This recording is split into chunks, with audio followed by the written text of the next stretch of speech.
Hello, this is Odomne, and you're on the YouTube channel of the internet's most notorious ginger man, Thorin. Right, this is going to be another episode of Elitists United, and our guest for this one is amazing Strategic Coach of Misfits.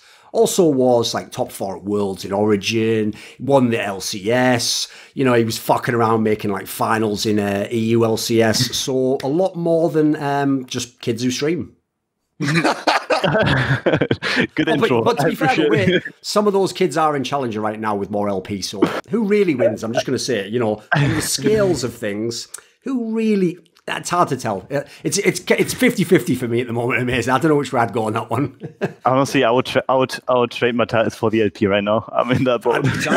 Listen, as we all know, anyone under 20, it's actually like a law, a bit like Asimov's law of robotics that's just built into the robot. You know, it can't even be cognizant of it and change it. There's a law that says that the second that a pro player drops off being really high challenger, if you're high challenger, you know more than he ever did, and he'll never be at your level again. We all know that. So works. Every jungler ever's told me that, in solo queue at least.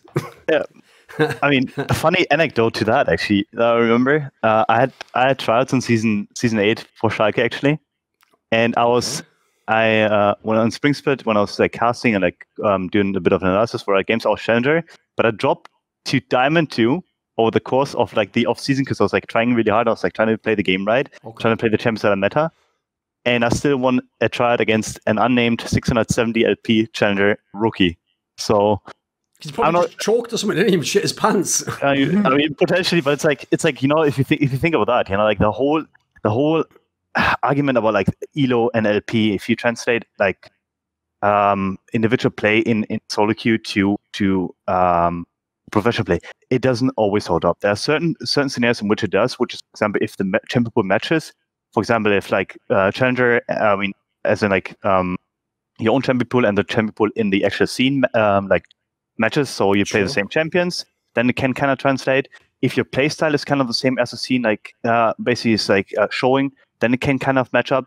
But it's like oftentimes a lot of the challenger players, and it doesn't even matter if they're jungling or not, have like certain almost like specific kinks that they're working off of. So, for example, in jungle, there are like some people are like, "Oh, I'm gonna AFK farm for 20 minutes," you know, and that's legacy something. Or I'm gonna gank every 2 to 3 minutes, and people are gonna get exhausted of me, and they're gonna be so annoyed by me that they're just gonna give up and lose, you know, because they're frustrated at their own jungler. So there's certain things that like they can basically you can influence your own elo without even knowing, you know, like, and minimizing a champion pool is another thing. Like easily, you can just drop down from 10 champions to 3 champions.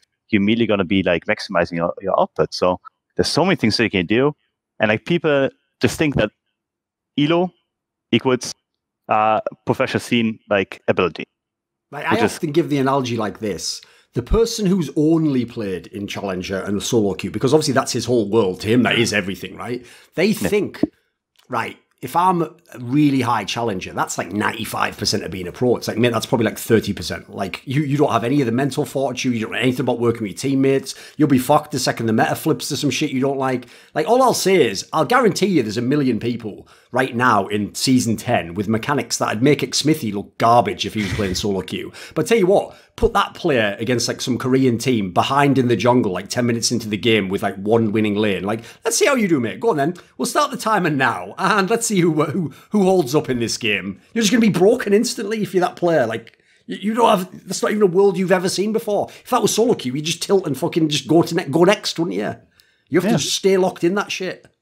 No, I mean, it's how it works. In a lot of the cases, like, people don't understand that. For me, when I started out, I actually was top 10 like for like 1.5 seasons, or like even like 2 seasons, where season 2, season 3, I held like top 10. I was like 2.8k elo, so not far off 3k elo for Elnord.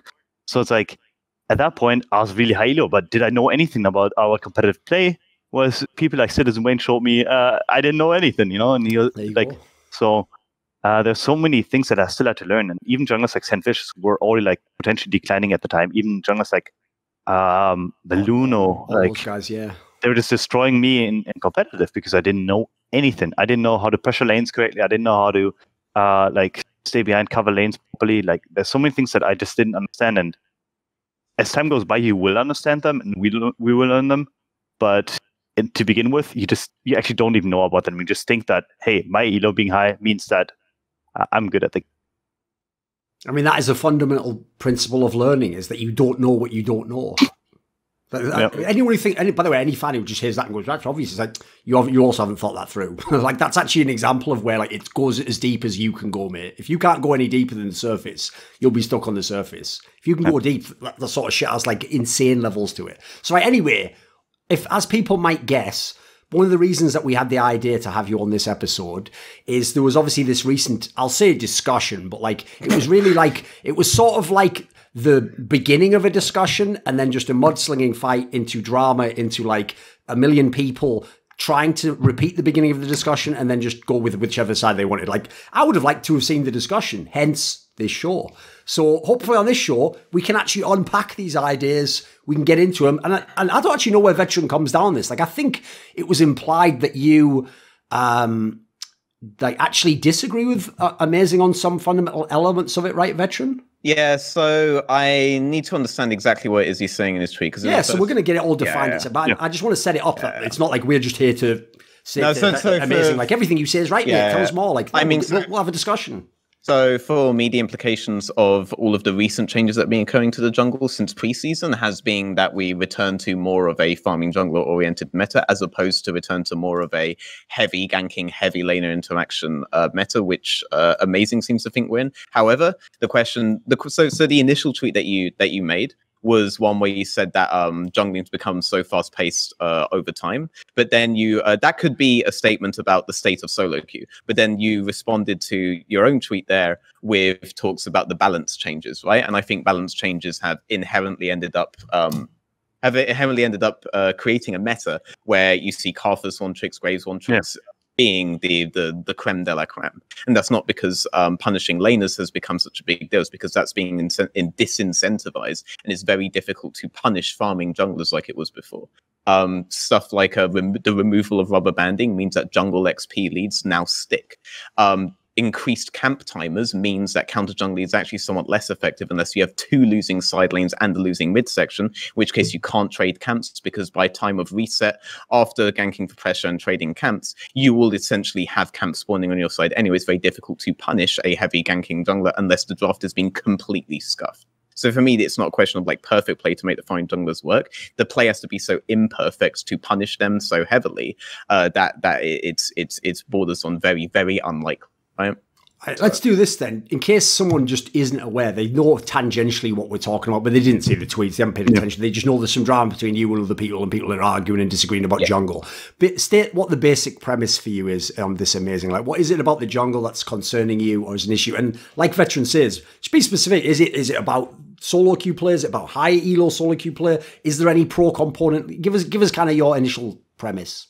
So when I made the tweet, I was honestly pretty frustrated at the state of solo queue, because honestly, I've not been coaching nor like playing. Like, I mean, we have not been playing the game for like a month now, because like our team dropped out in the first round. So I saw how solo queue is working right now, and obviously, like after seeing the 10.8 changes, like there's some kind of comparison about the potential future of like the actual like trajectory of solo queue.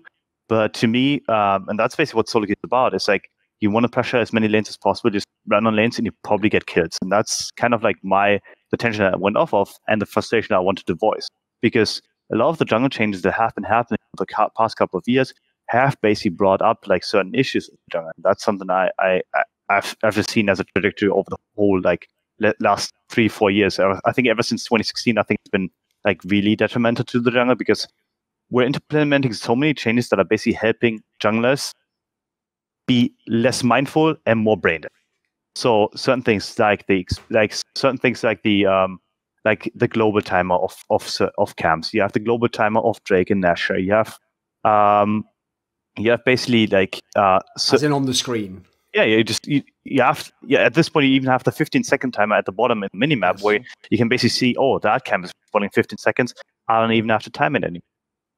And overall, like the amount of movement speed that is in the game now, like if you think about it, there's like Cloud Dragon, obviously, which is one thing. Like once once 2 dragons are down, you have Cloud Dragon spawning. Like you basically have like speed shrines in your own jungle. That's one thing, but that's what I said. You have Relentless Hunter in the game. You have just like obviously Ghost Blade, everything. Yeah. Just obviously the boots changed at some point that came in. I think it was like season 4, season 5. I'm not quite sure when it was, but like the boot changed when you had like up the movement speed, the base movement speed of everyone in the game. And there's so many movement speed buffs in the game too that kind of like make a lot of things a lot easier, like the water walking in the river. So there's less calculation. It's more about the feel of the game. Like, how do I feel about like making this gank, making the play happen? And in more cases than not, and that's what I feel. And honestly, from observing solo queues, every solo queue game is basically like 15 to 30 kills at 15 minutes, which is incredible to me, is that people are just running on certain lanes and they're interacting with them at all times in order to get advantage. Like making other people frustrated, like playing the game play, like whatever it is. So all of these things kind of combined make it so the jungle itself has become a lot more fast-paced over the years. And it's detrimental to the actual player because every jungle player nowadays, especially the ones that are kind of like coming up into the scene, basically it works similar to how laners come up and they're like, oh, how do I teach you the macro? Usually when you have junglers come up, they kind of knew a bit of macro, they kind of had a bit of understanding of like the overall gameplay, but they don't anymore. So what that means is like they come up and they play the game and they basically play it as if it was almost like an FPS game where you're just running around trying to kill people with better mechanics.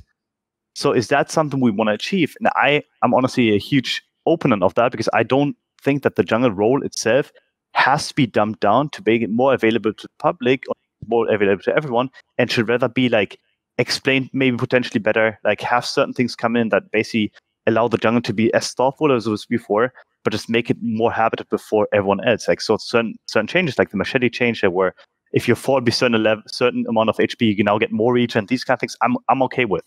But there's a limit to all of this, and we've gone way above and beyond that certainly.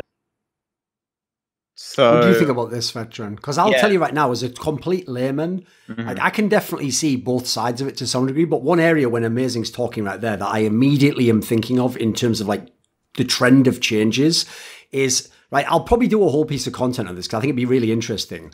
But I think Kelsey also sort of agrees with me. To me, the real tragedy of like the global League of Legends, where the power shift went from Korea to China, is that if you remember in season 7, when the RNG team actually almost beat SK Telecom and would have made the final, and the team that they would have played was the Samsung team that won, and they'd beaten them in the group. Like, if China had won then, that was when you still vaguely had some of these elements still in the game. It hadn't gone as far as it has now. Sadly, because they won later, when it has gone more extreme, it means that people genuinely think, dude, I remember after that season 8 Worlds Finals, people trying to tell me fucking Ning was the best jungler in the world. It's like, I'm not even sure he's the best jungler, like, in fucking, like, his side of the LPL. Like, are you kidding me? Like, this motherfucker's, he's not even coin flipping. He's just doing that every time. So when it works, he's a genius who knew that these players work. But just wait for the game where it doesn't, mate. Wait for the one where he's behind and he does that and just throws the whole game. Like, the idea that that could make you, like, the most effective jungler, or you could win a Worlds off it, that is almost a tragedy to me, because I then look back at the world where, like, Score every year, like, there's a reason analysts were, like, jacking off over this guy's VODs all the time. Like, the guy was a fucking genius, and he never came close to a Worlds because he was playing in the era when it was insanely hard to win. So, like, you get where I'm coming from as a layman. Like, I feel like there is something to the premise he's setting up here, just in terms of the eye test. So, okay, so I'm actually quite glad that Amazing went in the order that he did, because it kind of goes in the order of his tweets as well, because the first thing that he addressed was the more bookkeeping aspects of the game, so like the timers on Drake, the timers on Baron, the timers on camps even themselves that he brought up. And the fact that the CS is the same, so you can't track it. So this is where I disagree. It didn't necessarily remove tracking from the game. It made tracking harder, but it definitely did not remove tracking from the game. It did suddenly make it so that junglers that were uniquely talented in actually being able to know the specific timers of early clears of junglers, the max timers that they could possibly do, through techniques like kiting and juggling, which Amazing also dismisses in his tweets. Suddenly having that is the differential between being at certain calibers of pro play and certain calibers of solo queue play. There are plenty of junglers that I talk to right now who abuse this a lot. So for example, Tinks will always get the exact jungle camp timings of what team does he play for, in case people don't know, by the way? So right now he's playing for LDLC. International Leagues, right? Yes. Yeah, he hasn't played for Games Origin in a while. He plays for LDLC right now, and he's probably going to end up getting MVP of that tournament, but that's like an aside. Okay.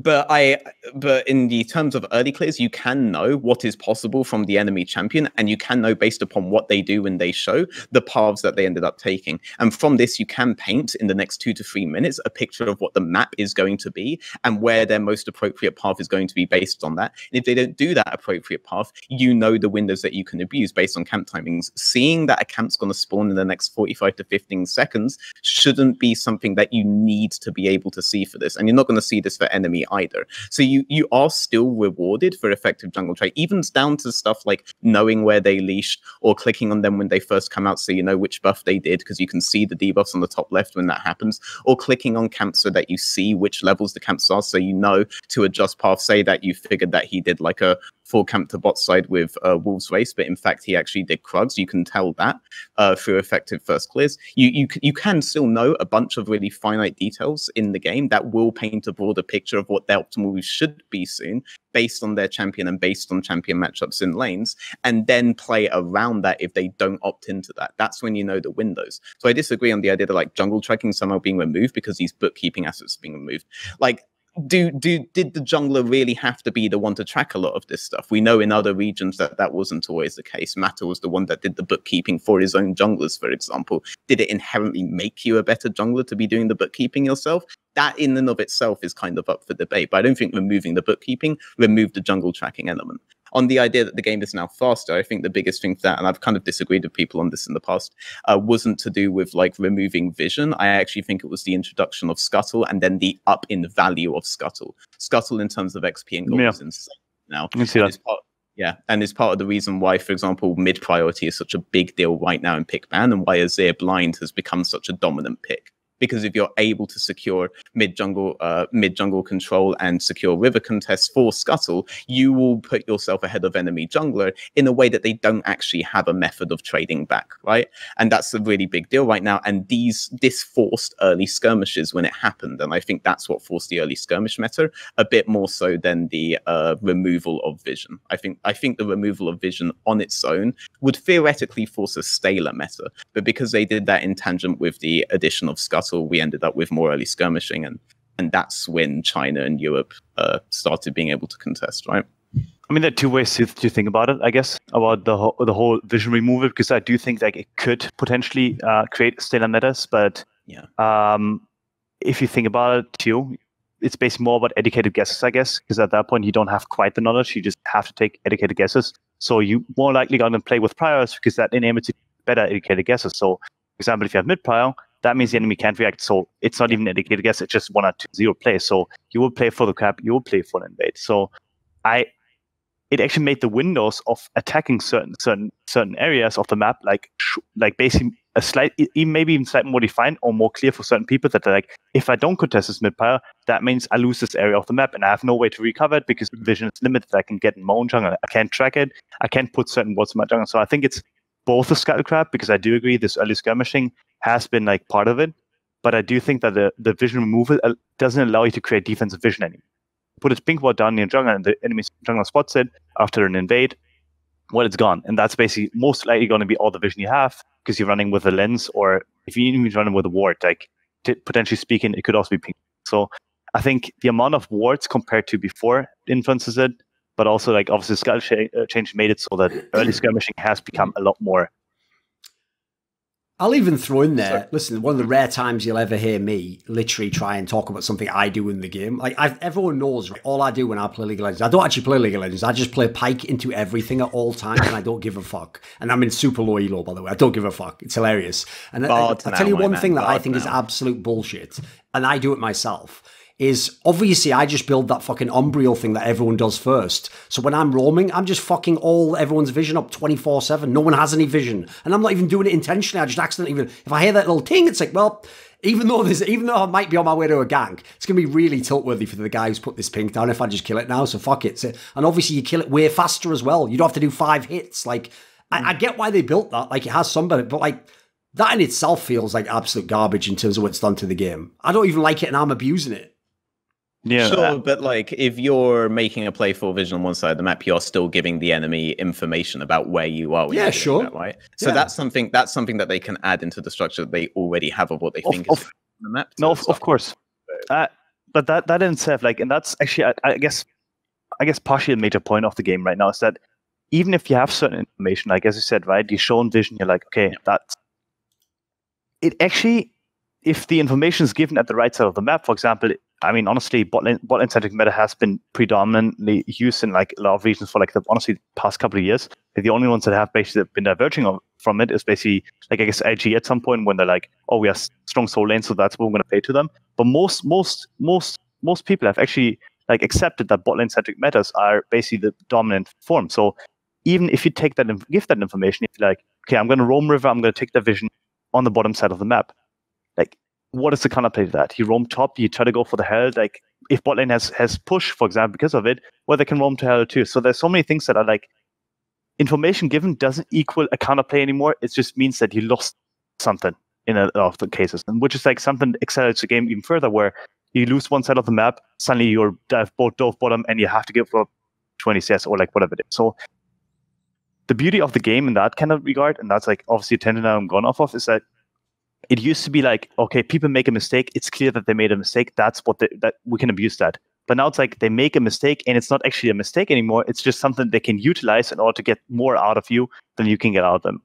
Which is like, I mean, what you just described seems like more of like a stale meta rather than a fast-paced meta, don't know?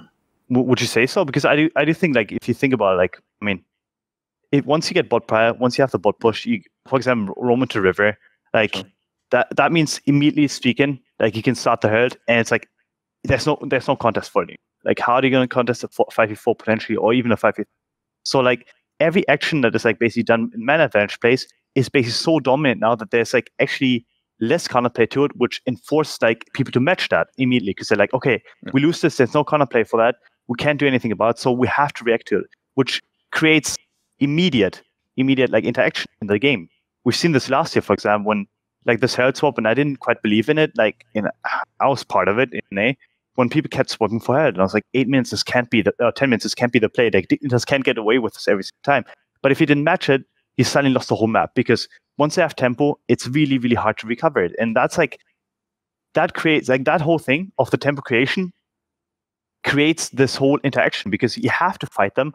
Otherwise, you're simply going to be, like, you're going to be submissive, and you're going to keep losing tempo, and you're never going to regain it in a way that is actually suitable for your team.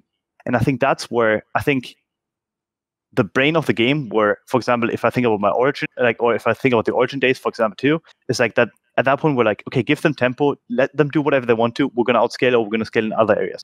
That whole thing, in a lot of the cases, is simply gone from the game. It doesn't exist anymore. You can't just be like, yeah, I'm going to outscale on top lane, I'm going to be fine, we're going to win team fights later.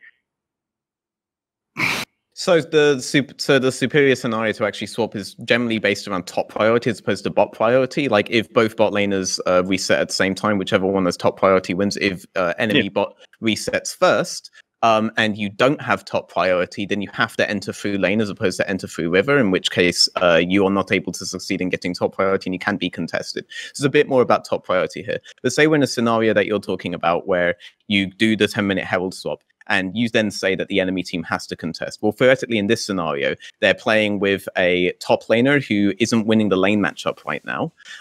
They're playing with a bot lane that isn't winning the matchup right now either. Would they really have to contest in that scenario? Because what it sounds to me is that the trade-off for having the worst lane states at this particular point, unless something really massive happened, because theoretically jungler decided they couldn't contest a 3v3 when they were going for reset on their bot side, theoretically, the counterplay for that would be that they don't necessarily need to hit as high of an economy bracket as the opponents that have initiated the herald swap, right? Basically, they can take the tempo that you guys sink into the herald to get a better map state for themselves. Oh my lord. To get a better map state for themselves economically and scale a bit more. If they aren't in a situation where they can just ignore the herald, then something massive has gone wrong in the draft. Yeah, no, like, I mean, massive.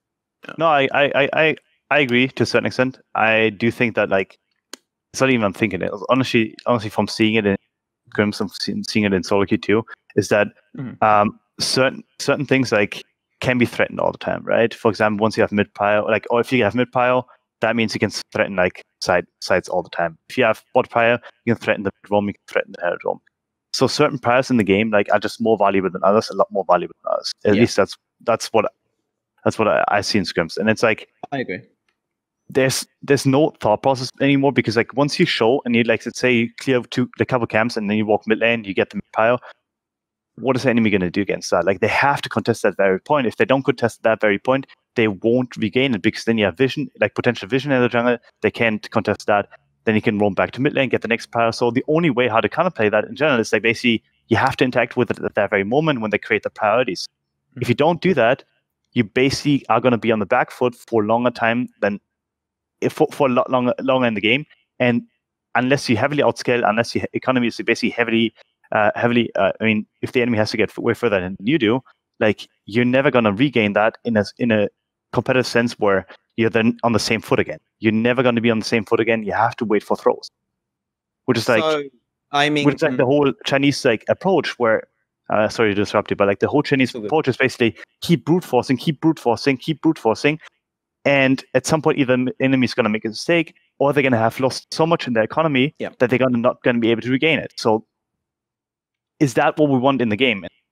From seeing Korea falling apart, from seeing like certain regions that used to be dominant falling apart, I'm not quite sure if I want to see that in the game, generally speaking, because it's not nice for me as a ex-professional player to just see like a lot of the years that I invested in the game just gone to waste. And the game should be changing in a way where it's like now about brute forcing, and not actually actively think about the game anymore.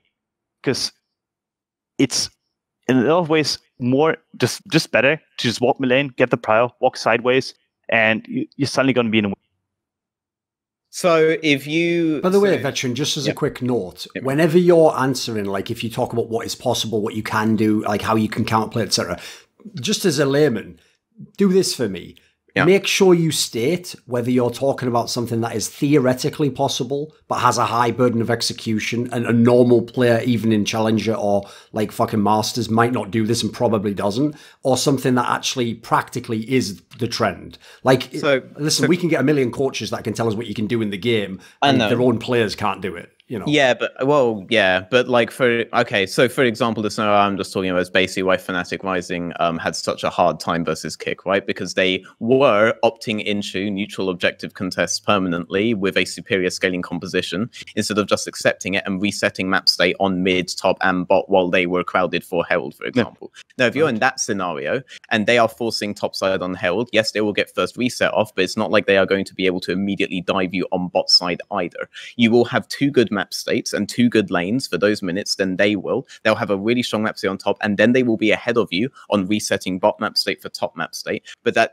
it has to be really, really bad for the tempo to be such that they can reset on that and then immediately initiate a dive or something like that. So my point that I was trying to make with the previous point is that actually this is far from like a perfect play scenario. It's that the play has to be super imperfect for it to dramatically destroy the game for the team that didn't contest a Herald. Like, they have to have opted not to contest with a composition that doesn't scale better than them, and they have to be super far behind in all of these maps to the point where they may even have to like AFK for 10 to 15 seconds in base for this kind of scenario to actually play out. My point is that it's actually really, really, really difficult to abuse a game in that particular way unless you take the option of just contesting the Herald permanently. Theoretically, that's the harder thing to do in these scenarios. And there are regions that do just draft heavy skirmishing early and versus heavy skirmishing early and then just like clash non-stop, and it like China, and it looks like a bit of a mechanics test. That was my point there.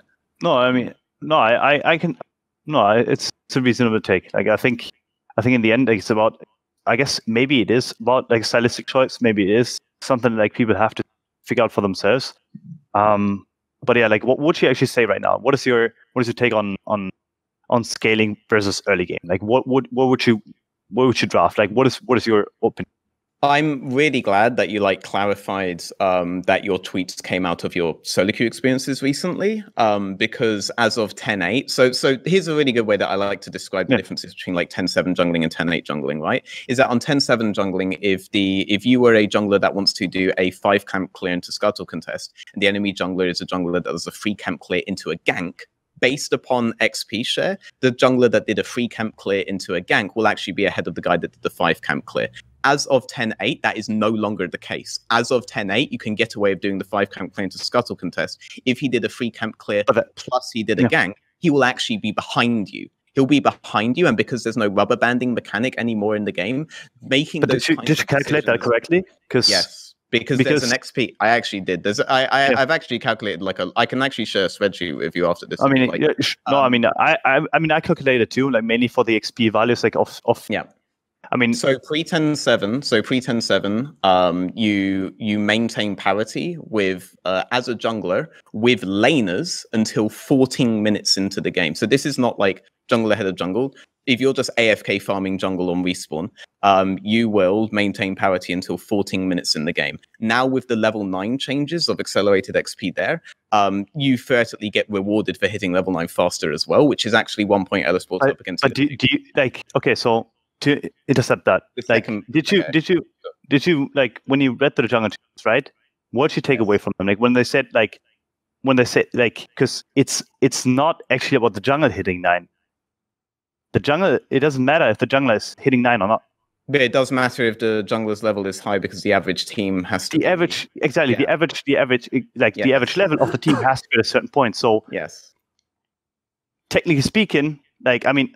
So why in a scenario then where I will get punished XP wise for doing the gank off of 3 camps, would I do that when that brings the average level of the team down? Theoretically, I want to be rewarded, so I'd rather do the AFK farming, which he can't actually punish by ganking, and hit the break point first. It still works in that scenario.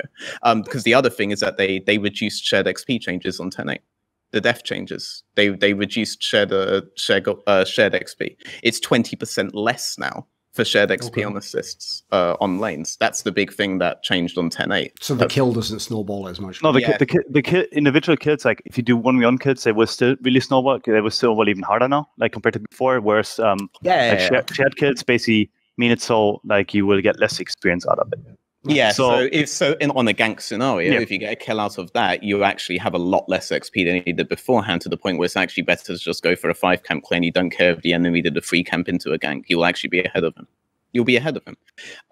It was already difficult to punish farming junglers unless you had essentially 3 winning lanes because of the camp time respawn. I think the camp time respawn lowering it made jungling easier effectively because now you are in a scenario where when you reset as a jungler, previously you would be punished if you moved away from where your camps were spawning because of the additional 30 seconds on camp spawn timers. But now it's very easy to say that one of your laners has fucked up in a way that you didn't want to, and yes, you can swear on this show. You can now, in your pathing on the previous patch, to move over there and you will have a respawned camp after you've done something on there. Like the respawn camp time is effectively make that jungling choice easier. But for farming junglers, that means that if you end up in a side trade scenario, it's very difficult for you to be super heavy punished because on respawn you will also be able to pick up camps on bot side, and it doesn't really affect your cycle unless your laner on your side that you're on while the enemy jungler is trading on the other side is also losing, or you've lost mid prio so much that the enemy mid laner is affecting this, right? So I mean, I agree with all you're saying. Like honestly, it seems really reasonable to that take. I think what's most likely going to happen is actually that people are going to like opt for a full clear on the first clear potentially. Like they're just gonna like opt for that, make sure that they're gonna be level 4 because then it's harder to punish because the level 4, level 2, level 3 is like, I mean, the higher level you get, the harder it's honestly to punish because then you need to take more camps to basically get ahead, you know? So I do think that people are gonna move away from the 3-camp into something to action, and they're gonna move into a 5-camp, potentially 6-camp clear without even showing on skulls, and then they're gonna have an interaction afterwards. I do think though that like that's like we have to kind of clarify. I think the whole experience change around the jungle, because I think especially when I read the tweets too, when they had the arguments in the tweets, it was basically almost like worded in a way where like the entirety of the jungle level actually matters, and it matters to a certain extent. It will bring the jungle, like the level average of the team up, but it's like if you're level 9 to level 8, it's a 0.2 level difference per se, like on the team, if the team is like on the same level, right? So it's like if you mid lane is level 10, you're already even it out to a certain extent, you know. So like we have to clarify that. So the overall like team level matters in the terms of jungle experience. If you're behind, for example, jungle experience, you will still get the benefits of like the average team level because I've got your lanes ahead. So past a certain point, that's I think where I think we're gonna like honestly the meta is gonna settle now. Like the more that I think about it, the more I've thought about it too, is that like past level 4, level 5, you will still have like jungle lane interactions. You will have gang fights. Will have ganks. You will have like maybe dragon plays. You will have scuttle plays, but like you won't completely move away from from the gank heavy play style we saw in like honestly 10.5, whatever it is before that. Like especially when we think about the LEC, where you had like a lot of people just level 3 ganking Gragas, Pantheon, these kind of things. We will see less of that, but you will definitely see like still a lot of interactions and have to be moved to later stages of the game. So level 4, level 5, level 6. So I agree with you to the extent that we will still have a lot of interactions. I think that now, though, the interactions will be more based around the jungle matchup as opposed to being based around the laner matchup. So we've been stuck for the last 2 years in a scenario where we've been playing very heavily for laner setup, right? So jungle leads would essentially transfer themselves onto laners, and when rubber banding was in effect, this was really, really easy for the jungler to do. I think that as of 10.8, the optimal way to play will be reverting back to a way that Korea, for example, never really left, where ganking will be more to get priority as opposed to just straight accelerate off of kills, especially with these XP changes, and move into invades on jungle side. This is one other reason why I've been advocating for blind pick mid for mid priority as opposed to blind pick, as opposed to counter pick for matchup, right? We don't see assassin matchups anymore because everyone needs to be picking for priority and playing off that to get a jungle lead, because now XP on camps is such that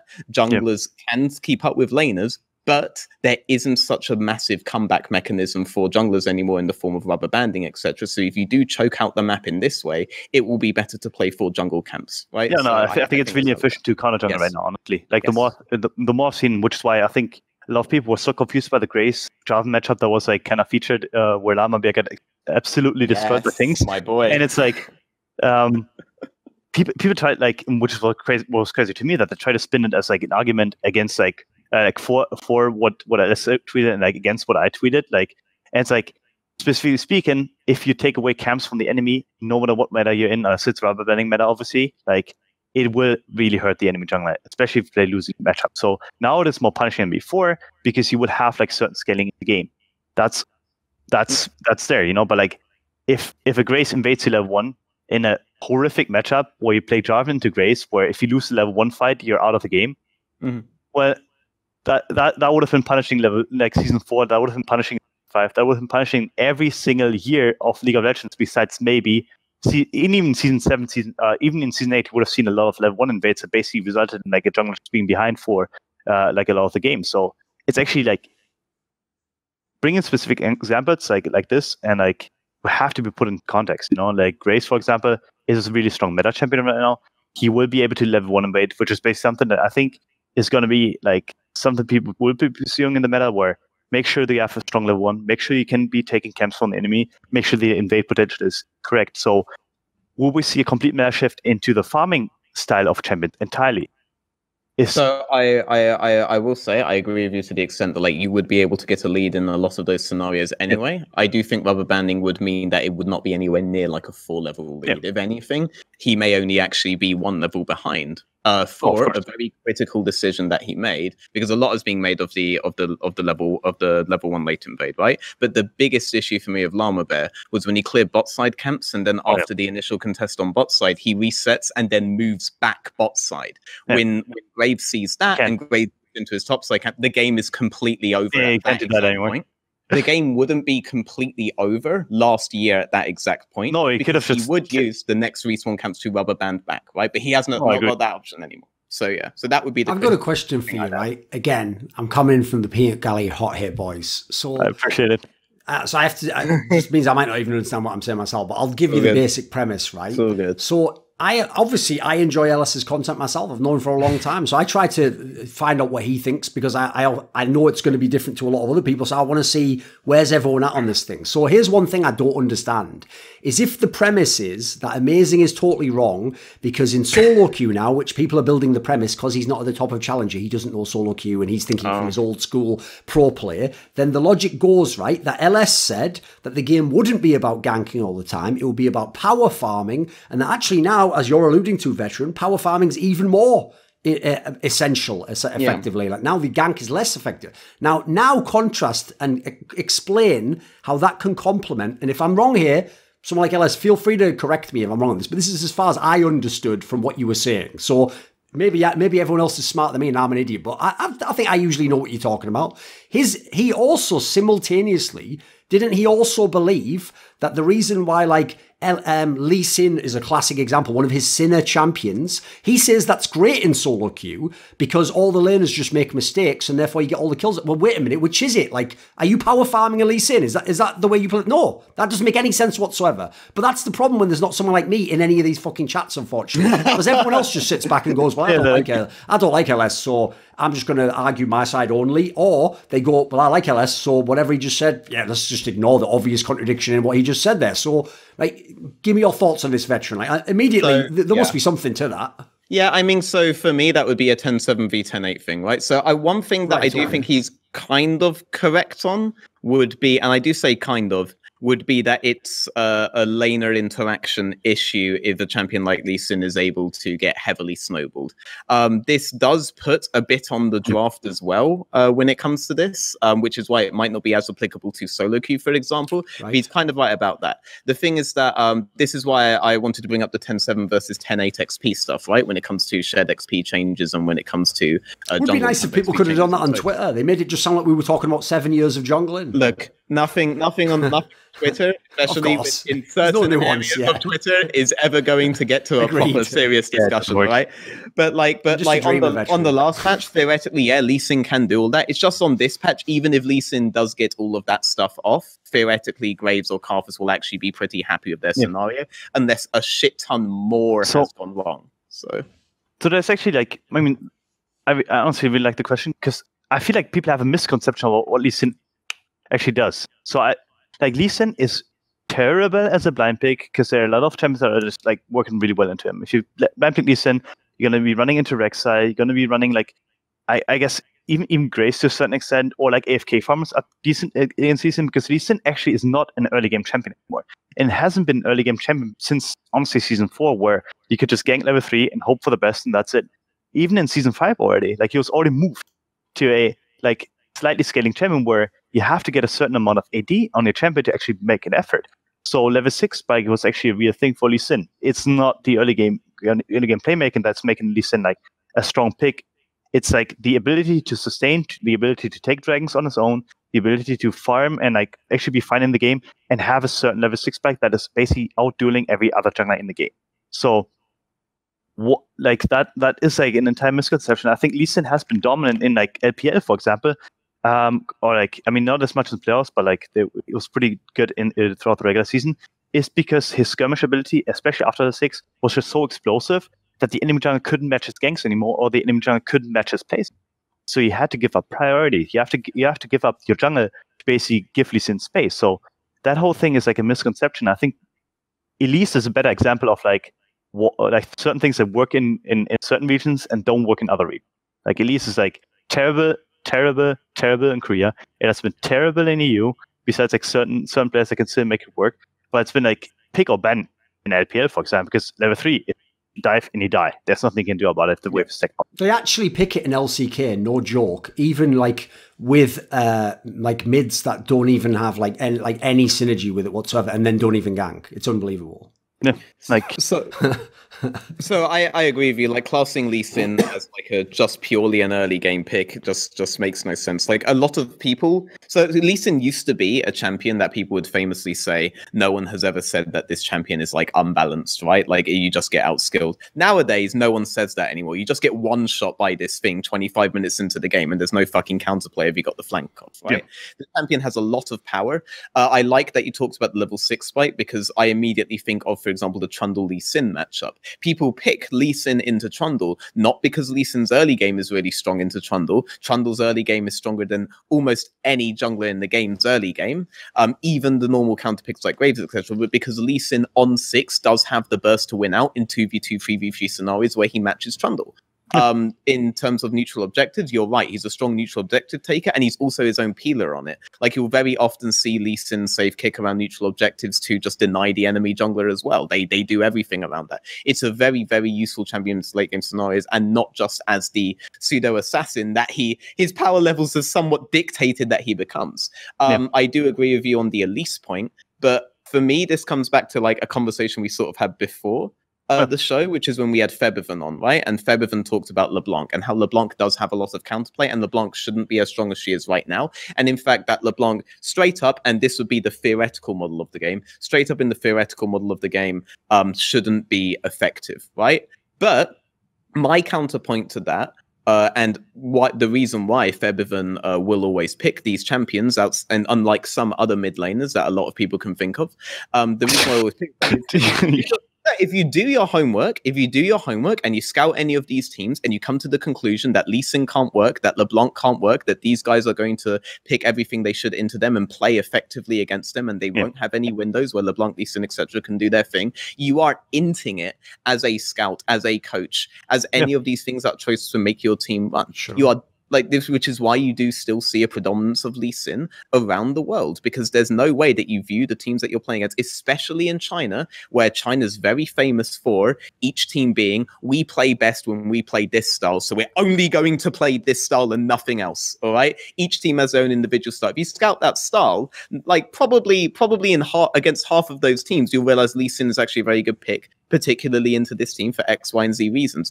If you look at these teams and don't come to this conclusion, especially when you look at like the shit show that is America, right? And you think Lee Sin can't work or LeBlanc can't work, you are trolling. Like you aren't facing reality at that exact point. And that's the point where you do start having to talk about theoretical versus actual. When you're making these plans against these teams, you're inting if you don't consider these champions. And it's also like that whole theorem versus practice. So actually, that's been something that's been on my mind. I actually talked to my sports or sports psych too, like Robert Yip, about it, like just multiple times. And I was like, so in a lot of ways, like being theoretical, like having theoretical knowledge about the game is obviously important. You should be able to basically be able to voice your opinions. You have to be able to voice like your play style, whatever it is. Like it is necessary. A lot of the things that we think about, though, even as coaches, even as like players, are things that in theory can be applied and potentially could be good, but it's like they don't work in practice because of certain reasons. So if we take, for example, last split, I think like, for example, for us Misfits, if I think about like, there are certain things that we just couldn't get into practice, and there are certain champions that we couldn't make work simply because neither the playstyle of our team supported them, nor did actually the communication patterns at all. You know, like early invades, for example, didn't quite work out for us, like the whole split, because we had certain communication issues to begin with, you know. So like, what do you do at that point? Yeah, early invade side can be good if you have the better level one, but if you end it every single time, like, where are you going to land on that? You know, so like, and that's not even like that's just the tip of the iceberg. And there are so many other things that are beneath that layer where, hey, like our team functions best when we have like a scaling. Now, our team functions best if you have an aggressive top lane. So if you suddenly like, if you come up with a theory, yeah, this should be a good play style, put it into practice, see how it works for the team, and then you're like, well, it doesn't work for our team. It completely changes the dynamic of our team. So where we're going to end up, we're going to make ourselves a worse team by playing that certain style. In a perfect world, for a perfect team, everyone will be able to play every style. But even teams like IG, even teams like FPX, right now, mate. even FPX, they can't like they could not for the life of them play top lane centric. They had to put Game, not because Gimgun is bad, but because Gimgun was not someone that would support it. Top-centric style. His playstyle didn't match that, nor the team's playstyle. So what do you do at that point? Is the theoretical perfect play actually the perfect play? Because if so many other teams are like doing the same thing, they're like, okay, we're going to play the style that is like, theoretically speaking, not the best style, but it's basically working. Like, what are you going to do at that point? Like, is the theory basically above the practice at that point? It's like such a nuanced argument to make, and it's so hard to actually get away like with being right, because there's no right in that. Theoretically speaking, a lot of things can work. Practically speaking, only few things do. there's like, this is where the human element comes into play, and it's not about just like a broad idea that human makes mistakes. It's when you look at the 5 people on your team and you have to think, do I want to win this game right now, or do I want to keep practicing for a theoretical future where you look like a different team? Maybe you do need that win right now because it would be good for morale, in which case you will draft a completely different way than you might otherwise do. There have been teams that have famously like inted their regular season once they've hit playoffs so that they are better prepared for playoffs, right? Not every team can do that, though. Then not every team can do that, though. Like, there are definitely teams where that will snowball very badly and very much so against you. These are the kinds of things that you do have to consider, and this is what has led to most teams that have ended up winning the World Championships. Like, you can poke holes in a lot of the things they do. They just did it better than their opponents, and it comes down to me, for me, it always comes down to the idea that if you are 3 steps into your own play, unless there's a massive discrepancy in your understanding of the game versus the opponent's understanding of the game, if you're 3 steps ahead on your play and they're being forced to react to you because they're only 2 steps into theirs because it's not as comfortable to them. You're not full-fledged, yeah, exactly. Like, the reason why players like Amazing were able to stay in the scene for so long and be successful was a lot more down to the decisiveness. And obviously, I worked with you long ago in the past, but like, I know you are an incredibly decisive player when you are in game. Everybody is on the same page. It doesn't matter if the page in that book is perfect or not. What matters is that at that point, the team needs to know what they're doing and needs to be comfortable doing what they're doing. And if they are and the opponents aren't, you will 9 times out of 10 be winning outside of massive discrepancies. And this gets into more, you could say it comes into more of like a psychological section. Some people are definitely going to look at this portion of the VOD and say this is all useless, but this is the stuff that does win games, all right? This is the stuff that does win games, are the decisions that will make the entire season. It's also like, it goes beyond that too. Like, if there's certain, I mean, I always like to compare to basketball because I'm a huge NBA fan, and obviously with The Last Dance coming out, like I had to kind of indulge in like some Michael Jordan. So like, it's obviously the psychology element, but it's also like, what do I want to go with that one, actually? I think wasn't it like a defensive angle or something? You said this when we were chatting earlier, right? It was like playing defense that you can gamble for a steal instead of playing proactive defense where you just stay in front of the man, which in theory should shut him down, right? Yeah, it's like there's so many things that go into that. It's like, sure, the psychological element is there, and like, then sure, like the game plan element is there. It's also like, if you understand the game like to a certain level, like there's certain nuances like where people just understand the game in that kind of way, and then they basically just like indulge in that kind of way where they keep forcing it, and at some point it's become full-fledged, and that's like, this is so much better than trying to like be a defense against all. Does that make sense? Like, you can defend against all. You can be like, okay, we can do this, we can do that, but in the end, it's more about like being sure in your own play style. It's more about being sure what you want to do. And it's also like having a chosen champion pool is like, it's a lot of the time so much more efficient for the player too, because then they can focus on like 4 to 5 champions that are like, this is what we feel comfortable with, this is what we're happy with. We have that's what we're doing. Like in the NBA comparisons that like for example the defense part, like obviously the three-point barrage right now that we have, like the kind of the meta shift, you know, like there's so many things that like can be translated to League, where it's honestly mostly about basically being decisive and overpowering the enemy in some kind of way where you're like, this is what we do this, and that's it. I mean, if we're not in the perfect world where everyone understands League equally and everyone can execute equally, draft will end up coming down to, and this will explain a lot of like the weird drafts that people see, draft will end up coming down to drafting around your own strengths and weaknesses and against the team's strengths and weaknesses that you are playing against. And even though it looks like you're giving up power picks and all sorts of shit. Yes, because maybe you are like, I've blind picked Kassadin and got the enemy locking in Talia into it. That should literally never happen, but I knew it would happen in that particular scenario, right? Like, this happens all the time. You have to know the tendencies of the opponents and you have to factor that in. If you're not capable of doing that and you aren't analyzing with that kind of stuff in mind, you are effectively giving very useless analysis. It's true. By the way, just as an aside, this is a little tip to anyone who wants to do any analytical content.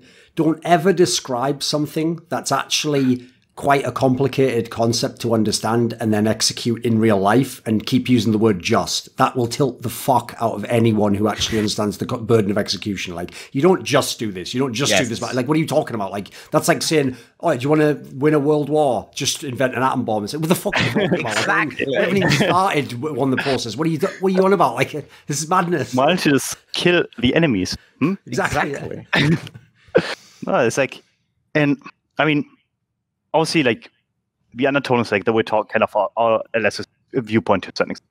Sure. And I do think there's a lot of value in like, and I said this earlier too, where I think there's a lot of theoretical, like, value in theoretical knowledge.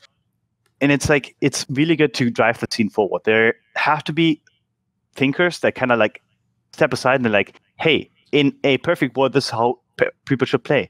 And like, the more you move towards that, like, potential, like, model of perfection, hey, maybe you can drag the scene in that direction. It doesn't go like where, like, I mean, I think the narrative that I don't know if there was like a recent thing where it's like he's knocking at the crack house. He's like, oh, you know, you're like destroying the crack house waters and that's it. You know, like that's like that's basically what he's doing. It's not like that. Like, it's like someone else is taking like whatever it is. I don't know, like any kind of other drug, and I'm taking this drug, and like, you're like, basically you have to meet somewhere. You have to like try to figure out what's the middle point. You're in a totally different world. Like, I'll give you the analogy. Here's the analogy I've often heard: is it's like you're going to watch a movie, but you're watching two different movies, and you think it's the same movie, so you're both arguing about what it's like. But if you actually understood that, because of the fact that your brain is different than the other person's, you're watching a different movie than them. And so half the argument, if you actually defined your terms, explain where you were coming from, suddenly it makes sense what the other person's thinking.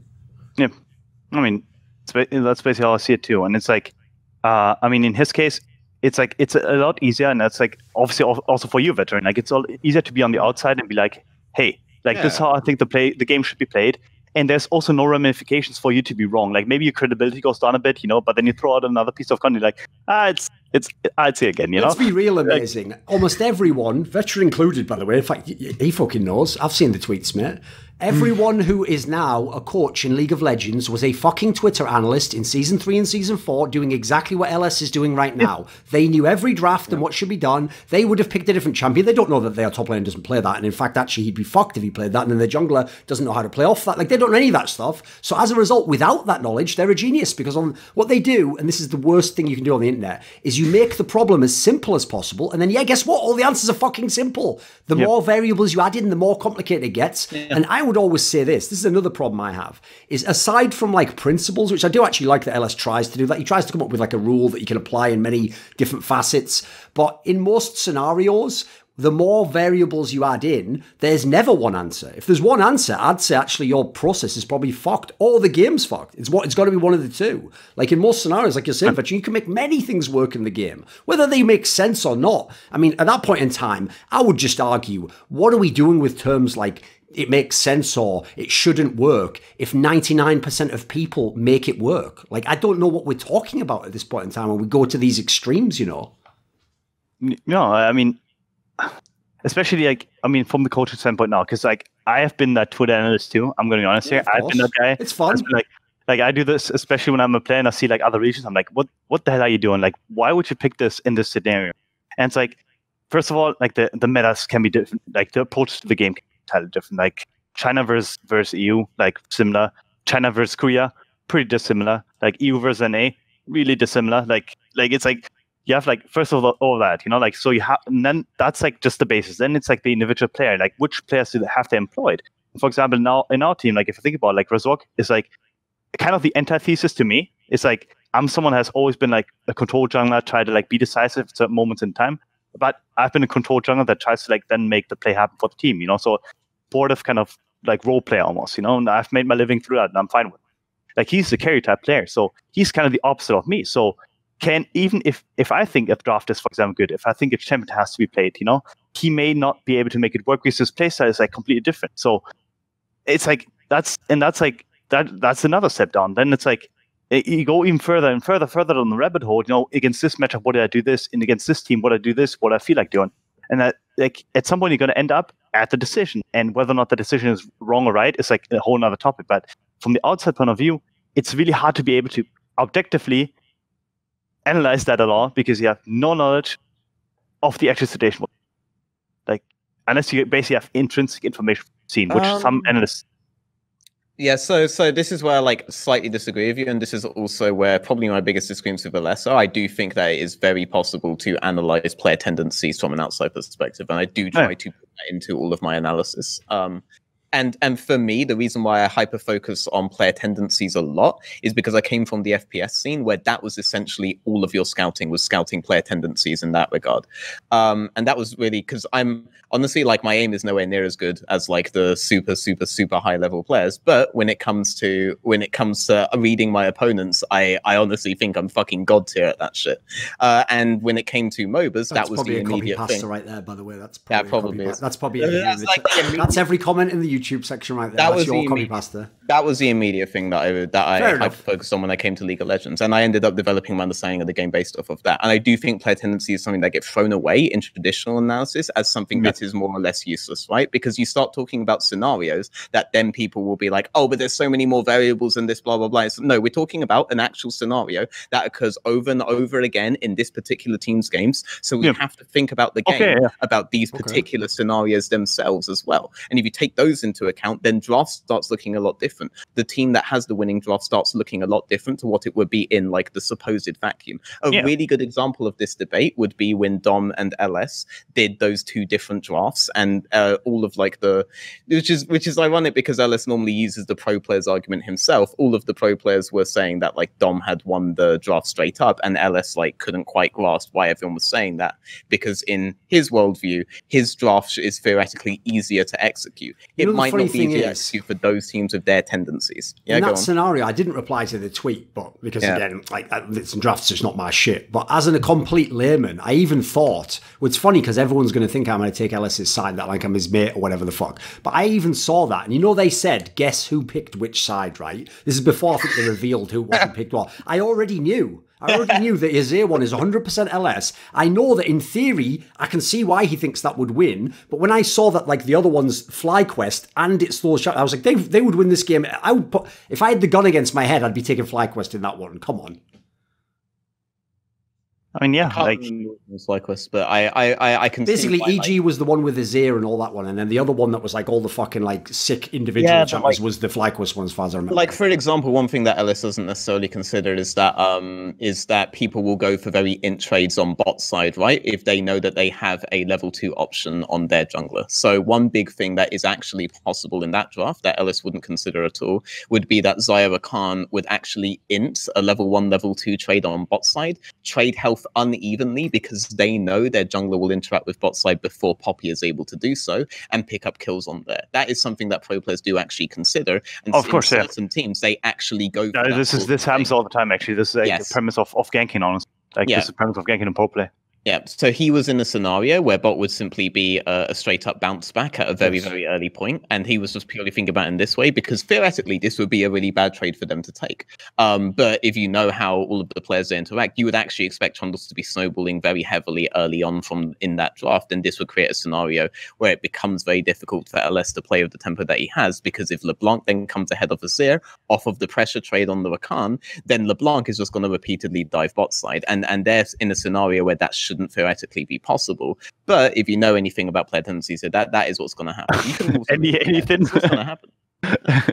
So that has hyperbole, obviously, yeah.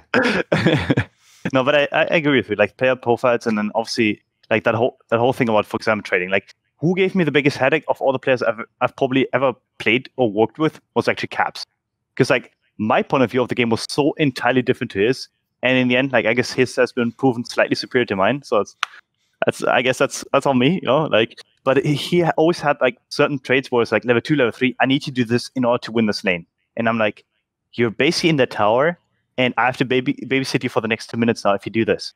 It's like, yeah, but if I do this, it's really good for my lane, and I can carry the game. And like, that's like a player tendency. That's a player doing this, and they know what they're gonna do with it. You know, like in a lot of ways, like these matchups that are kind of volatile and they require certain assistance sometimes, are not being calculated in like the 5v5 because they can easily flip the switch and overtake the map, right? For example, in Cap's case, which is like someone that's like has made a living out of it on playing volatile and then playing the map out of it. It's like if you babysit him for the 2 waves or whatever, so for 1 wave, whatever it is, like, and you give up a Dragon Camp, that will lend you like basically the control of the map, you know. So is this something we can actually calculate? Like if we take player profiles out of the game, it's pretty hard, you know. Like it becomes too theoretical. It becomes too little practice about like the actual League of Legends game. By the way, I would just say this as well. Like, listen, I'm going to put a disclaimer when I say this, which is that any predictions in esports games are not the same as like doing it in the scientific world, because guess what? The fucking world doesn't actually change. Like fundamental elements don't just have like more atoms one month than another. So predictions are never as simple in esports. But I would just say this, as a general trend, I do kind of think there's a logic to like the premise that if you think you have calculated something, you should then be able to show it by making some kind of a tendency prediction for the future that should come to bear. So, for example, if the game does not radically change before Worlds, there might not be a Worlds, obviously, but let's imagine there is around the usual time, then the obvious prediction everyone's saying that we're going to go to this power farming meta should be making is that at least, they can even go team by team if they want, but they should start telling me which Chinese teams won't win Worlds.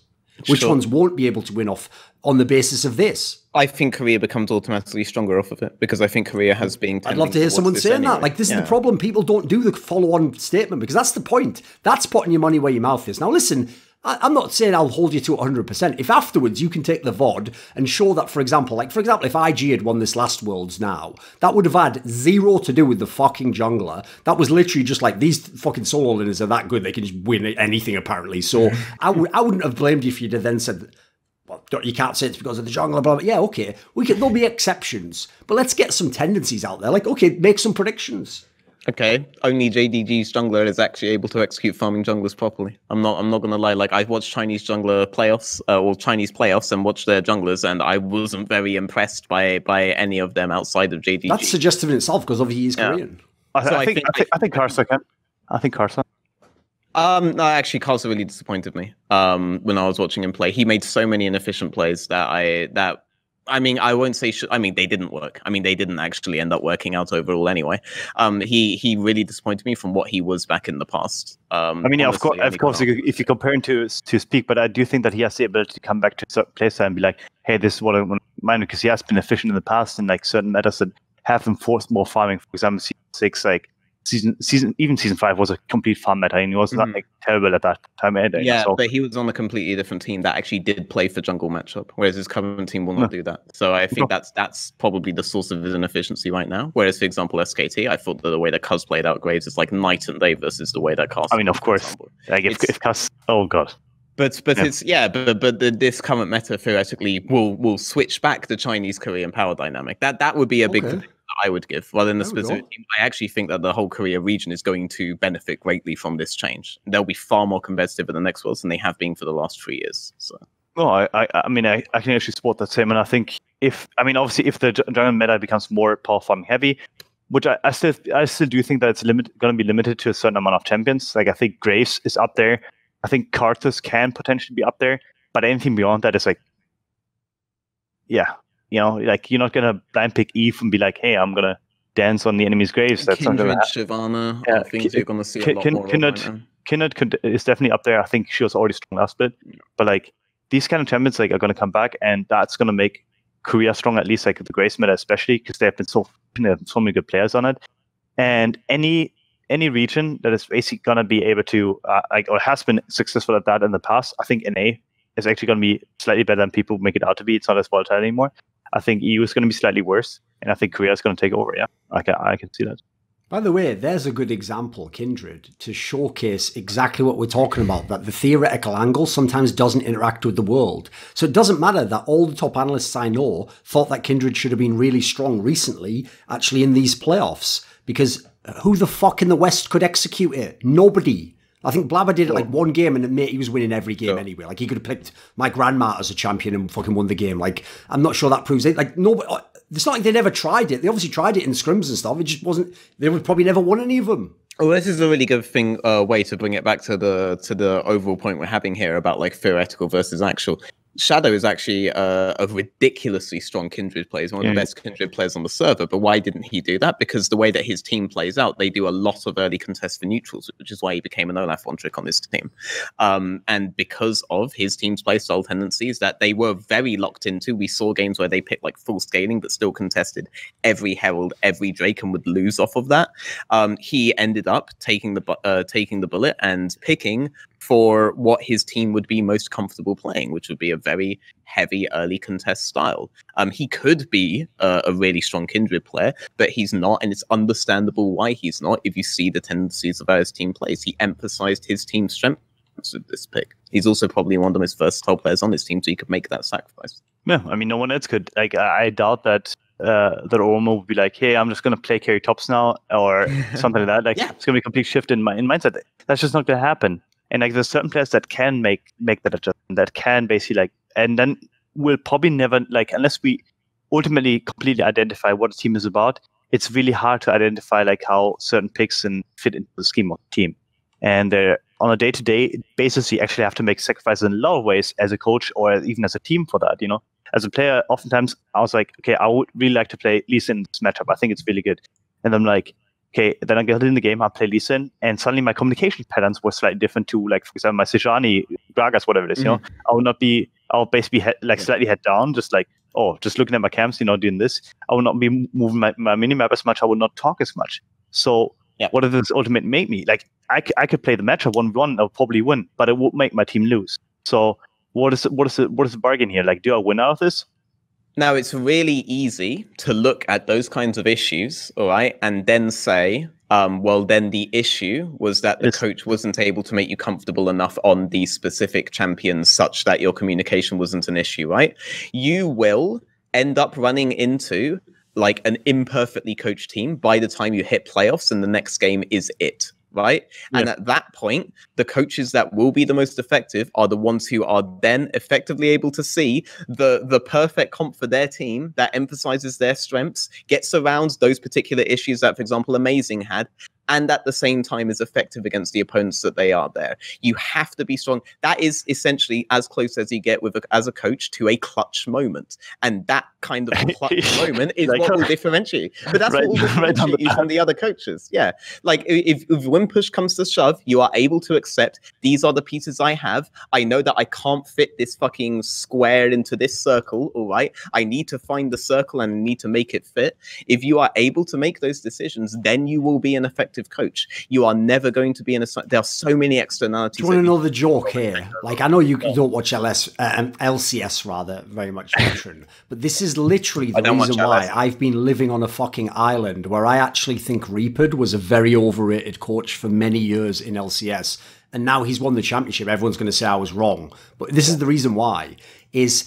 And the reason why it's quite a funny aspect is because I actually know we're going to go with that one. Yeah, but, famously, the drafts that I would criticize that he would then lose the fucking fifth games with, and all these clutch big games like in playoffs that cost him potentially championships. Always, the joke is, and this is real, LS would nearly always on Twitter have been like, they win off this one, this draft's fucking sick, like he's outgamed them completely on this lane, like he's got. But then the point is, he was doing that where, in my opinion, he was drafting the perfect draft for that, for every team in the world if they were playing, but his team couldn't fucking execute these ones. And it doesn't matter that afterwards you can go, well, they should have just played that. It's your players, mate. Like why are you telling me? You tell them that. I actually think it's even slightly different. Like I thought you were gonna like. What I think is actually the issue is like with Reaper's like pick ban so far, like that I've seen like over the years, is that he picks the right comp for his team, but it's not the right comp versus enemy. I think that's actually more the thing like it. That he's he's like, I'm gonna pick Gragas Yasuo, and then I see TL doesn't care about Gragas Yasuo. They go completely against it. They play some scaling mid that is not gonna die to ganks, and suddenly Gragas Yasuo comes. So like, it's almost fetishizing like almost like his own team to a certain extent and believing in them, which is obviously the right thing to do as a coach, but there's a limit to it. You have to be realistic about it too and be like, against this team, I would rather not want to do that. Against this team, they will outscale me in these kind of things. That's their tendency. And I think Reaper so far has had a disregard for that. Besides this year, and I think maybe this year is like the turning point where like he actually does not, he actually knows the game so much better, or his team knows the game so much better. And they have so many individual players on that team that You could give them a shitty draft, they would probably win, like, because they have no competition.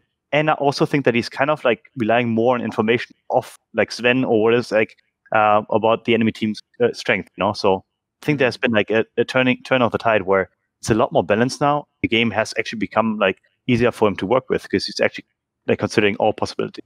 I think the thing that comes to my mind every time that this sort of thing comes into discussion would be Coma's decision to give Faker LeBlanc in the game 5, and he specifically because Faker wanted to pick Lulu in that infamous draft versus EVG. Oh yeah, he infamously said to him, "Pick with no regrets." Right? That has effectively won him 3 world championships. The idea that he understands what his team is the most comfortable on. But the big thing for me there is that obviously you could use that as a counter example, right? Here is an instance where the coach picked purely for the comforts of his team, and he got punished for picking for the comforts of his team rather than maybe what was best in the meta, right? But the real story there is that the big 9-head move was that the enemy team had completely prepped based around specifically their opponent's most comfortable champions. They had a full draft that they knew they would only bring out in a game 5 scenario. They knew in game 5 that they would do this draft. The draft was very risky. When they opened Maokai, and I can't remember what the other pick they opened with. But if Morgana or something mad, maybe was that later in the Morgana draft, was the counter pick to LeBlanc. There you go. Yes, there were 2 counter picks. All right, Eve to Nuno. Like, Eve was the last pick. And they opened with Maokai plus 1 other, but they knew that if the enemy locked in LeBlanc Lulu on the next rotation, they would just lose the draft. But they also know that SKT will always devolve into comfort on game 5. They relied on that. And you even hear in comms Faker wanted to do it, and Coma told him, just pick with no regrets, all right? If you want to do LeBlanc, we do LeBlanc now. And he locked in the LeBlanc. And then they got the Morgana counter pick, and then they locked in the Nunu, and they got the Evelyn counter pick, and Evelyn only Clearlove could execute that. That was his favorite fucking champion. Exactly, that was his baby. The whole composition was designed around their comfort and abused the specific tendencies of the opponents in mind. That for me is fucking peak like 5-head drafting right there. That right there is sports essentially. They're reading them, you know. But it's not. That's not looking at the game as like a scientist who's looking at this shit purely in a theoretical vacuum. Because you would say, well, they would never do this if they would lock in the Lulu here. Yes, so that. Yeah, you'd never get to there that. Are so many. 100%. If you're just drafting for your team, there are going to be so many players who'll be like, but if they lock this in, we're really, really fucked. You have to be confident as a coach in those points to know that this plan will work based on your scouting of their tendencies. That is kind of like the next level, right? But that is also the stuff that will win you the championships. Not drafting as if the opponent can do anything at any time, and as if you can't have the information on their tendencies. You can have this. You can take these so-called risks, but they are, as Amazing has actually used the phrase a few times, educated guesses, you could say. By the way, I wouldn't even call them that. When Veteran says they will win you the championship, he means in the instances where the outcome is positive. Like, listen, he can tell you right now that his boy Prolly gave Ryu all kinds of fucking no regrets picks. And guess what? Prolly's the motherfucker who regrets those picks. Like, I'm telling you, there's some game 5 picks he wishes he'd have just gone, you know what, Ryu, I'm going to take over on this one, mate. Please lock this in right now. Okay, but Prolly's biggest errors were always when he didn't fucking pay it. Oh my fucking God, actually. Wait, because he's here. Like, holy... Okay, so that game 5, by the way, versus you guys in swing semi-finals, the fucking plan, and we went over this over and over, was to lock in Karthus last, and then I see LeBlanc picked into 3 tanks, including no regrets, Poppy, baby. And I wanted to fucking like, what are you doing? All right, like I'm listening to the fucking comms as well, and we was having like that, like I just like holy shit, like actually that whole series, man, that whole series was one of the most fun series I've ever played, because every time I saw you guys lock in Grace, I'm like, what would you guys think you get like 3-4 kids to begin the game with? Is that what's gonna happen? And it's locked in my Kindred. And like even game 4 and game 5, I think, when you guys kept locking Grace in, I'm like, did you guys not learn out of the first 3 games? And I picked Gragas into it, which is like, it was such a conditional pick. Gragas was like legit not good in the meta. It was like really bad because like it had like bad scaling, or like it was bad against Grace, it was bad against Kindred, it was bad against Nidalee, it was bad against Elise. But I knew in this specific moment I had to pick it, and I told my Mr. Mythy, I told him, honestly, lock in Braum. Like, Braum has been winning every game of the series. Lock in Braum, do that, and we're going to win the series. Now I'm going to pick Gragas into Grace. And what happens? He blocks in Braum, we win the game. Not every modified for Azir, but every time that we like wanted to do the plan, like I don't know, like the conversations that the players would have there would be as if you guys aren't going to lock in the specific things that we know you're going to lock in. And like this is a really good example of where what comes down to there is not necessarily like the strict meta, it's like the in-series meta, right? Game like, within a game. Yeah, like I love to talk about this. It's actually one of the most fun topics in general because there's so many things that like people like, you know, like there's another series, like the SKT Misfits series. I mean, now that I'm Misfits, like I can't joke about it as much anymore. But Game 5, if they locked in Tristana, because they gave away Tristana, if I remember correctly, and SKT was able to pick it. And if they lock in Tristana, they just automatically win the series. There's no way that they're gonna because Tristana has been winning every single game of the series. So why don't you pick it there again? You know, it's like these kind of decision makings. Like every coach has to work with every single day, and which is like the craziest thing about like what people don't understand coaching that I didn't understand about coaching is that you have to make so many 20-80 calls that you know are 20-80 calls. You're like, yes, I know this is terrible, I know this is bad, but we have to do this to get our team like ahead, or we have to do this in order to get our team ahead to make it better for our team. And like you're sitting behind stage, you're like. You're scratching your head. You're like, I can't. I don't know why I did. Like, I guess we had to do this, you know, because that's what we had to do, you know. Like, and you're like, you didn't practice like against certain picks. You didn't see that during the scrims like throughout the week. You're like, okay, suddenly they picked that champion. I know the only way how we're gonna win this game is if we do this, and then you do it in like still 20-80 call, but you have to live with it, you know. And it's like it ultimately wins you the game, but because in that practical moment it was actually the right decision, but on theoretical level it was like. Oh God, I can't believe I've done this. You know, it's like it's against the rules of League of Legends, and that happens so many times. I mean, that's the other thing people never ever bring up in discussions about draft is they both play out the draft as if each person was trying to make the perfect draft. They ignore that there are going to be some drafts where you have certain players where you have to basically gamble that they do a complete misplay in the draft, which wins you the draft. You cannot play it out correctly, otherwise you end up like the bad versions of Korea where they're just like handshaking losses because the other guy has slightly better players, slightly better team. Like that's the most whack thing ever. The thing is that if you do your homework, you do go in and you realize that there are very few options the opponents will pick in these scenarios. And obviously you can tell yourself this is more like an 80-20 thing, right? Like there's a 20% that they're going to pull out something that I don't know about. But if you do your homework, you do restrict the options within the draft that you're drafting against a lot. And you will be right more times than not, and it's very it's very. We have this principle in Counter-Strike, right? I'll give you a very quick. For people who don't know, the only way we have a draft in Counter-Strike is the maps that you play, right? Yeah. So you might not think it would be a big deal. Obviously, like there's only 7 maps in the entire game. What you typically do is most teams ban 1 map most of the time, and then the idea is beyond that, you know, you have a second round rotation of bans as well. So. In the end, you get the best of 3, and it's like we get a pick each. So in theory, I could ban your best map, but obviously I won't do that most of the time. I'll ban my worst map, right? But here's where it gets interesting. You wouldn't believe how many times in championship matches, a team that is the underdog won't basically leave open a map that they know the other team would never pick. It's their second worst map. They won't leave it up, even though I've told them, think it through logically.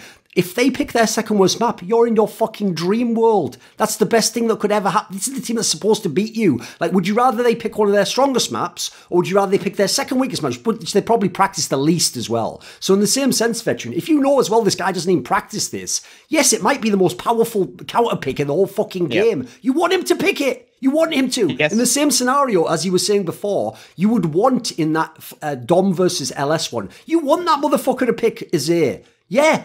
There's a million reasons it's the right pick. You want him not to pick in this Zyra, scenario, by the way. Just want to say, you really want him to pick Zyra. The guy who's starting for Jizuki. I actually don't want the Jizuki on Azir, but I do want that guy on Zyra. 100%. No, I love the whole Azir thing. It's actually something like the Azir cocky thing, right? If you think about it. Yeah. So against certain teams, you're like, I want to pick Azir here, and I don't care if they're trying to pick cocky.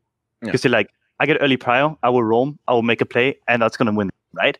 Then against other teams, for example, against War Control teams, against Origin, if you pick the Azir Corki matchup, and they because they don't do mistakes early, they technically make very little mistakes early, and you thus don't get ahead out of your priors. You know, they will give up certain lanes, certain times, and suddenly the Corki matchup looks broken. It looks absolutely dominant because at 3 items, or even at 2 items, like the poke becomes unbearable. You can't play the game. So that's such a gamble to take. And if on a theoretical level, Corki should always be good into Azir if you just play for scaling. If you play for early powers, however, Azir should always be good into Corki. And depending on the team that you face, it's a completely different matchup like every single time. Like, hence why you have to add in all the variables. Yeah. So like, it's like there's a saying in basketball. It's like that's why you play the game, right? And it's the same. Yes. That's the same in League of Legends. And I think at least in that regard, I like what the scene has become because you can't quite predict which team. Like you can't always predict which team is going to win. Like from the draft out, you're like, okay, so back in the past, for example, season 5. I mean, because like, I think that's the time that I spent the most of my memory. It's like, okay, we have Kalista.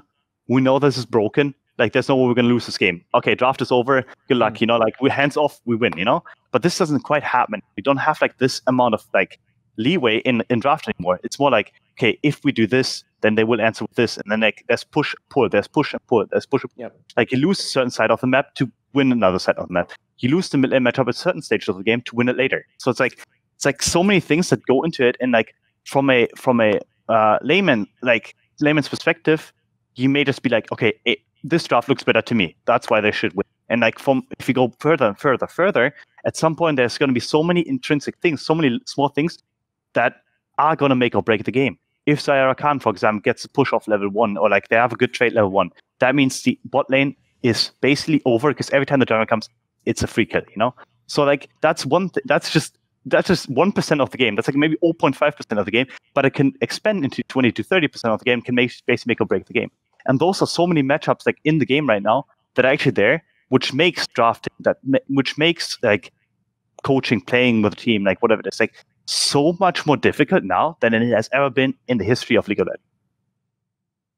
I mean, I'll give you a perfect player. I think that's an example of where like theoretical versus practical wins again, because guess what? It is the real world that we live in, not the fucking mind palace. It's Power of Evil. Because here's the mad thing, right? It makes no sense, yeah. You should love this, right? By the logic of all these analysts, right? They should be explaining why Power of Evil must be the most absurd. He must be like caps level skill in their mind because he's picking the wrong fucking matchups. It's not the optimal matchup. Then he's building the wrong build on it. And then he's playing out the lane wrong. He isn't, motherfucker. He's playing out the lane perfectly for Power of Evil. The point is, if you don't know Power of Evil and how he plays out the lane, you will lose some of those games to him. And you'll be like, how? The best thing is, you'll still be thinking afterwards, scratching your head, how did I lose that one? It's like, because actually, believe it or not, he wasn't playing to the conditions you thought that champion and that matchup was playing to. It's been such a headache for me when I played with him. I was like, you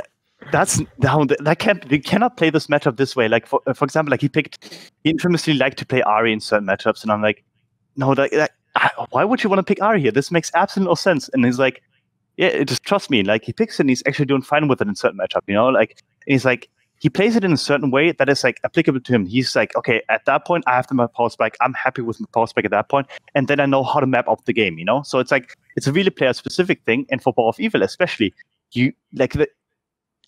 I bust my head open every single time I try to think about like, how could I have made like my playing with him, for example, better, It's like, we actually didn't get along as players at all because I was like really in the theoretical sense I was like this should be happening, this should be perfect. I want to check that guy's passport, see if he's actually German, mate. I wonder about that. Yeah. It's like he's like I don't care, like this is not what I want to play, this doesn't fit my style, and like my style works. And he has been to 4 finals now, I think.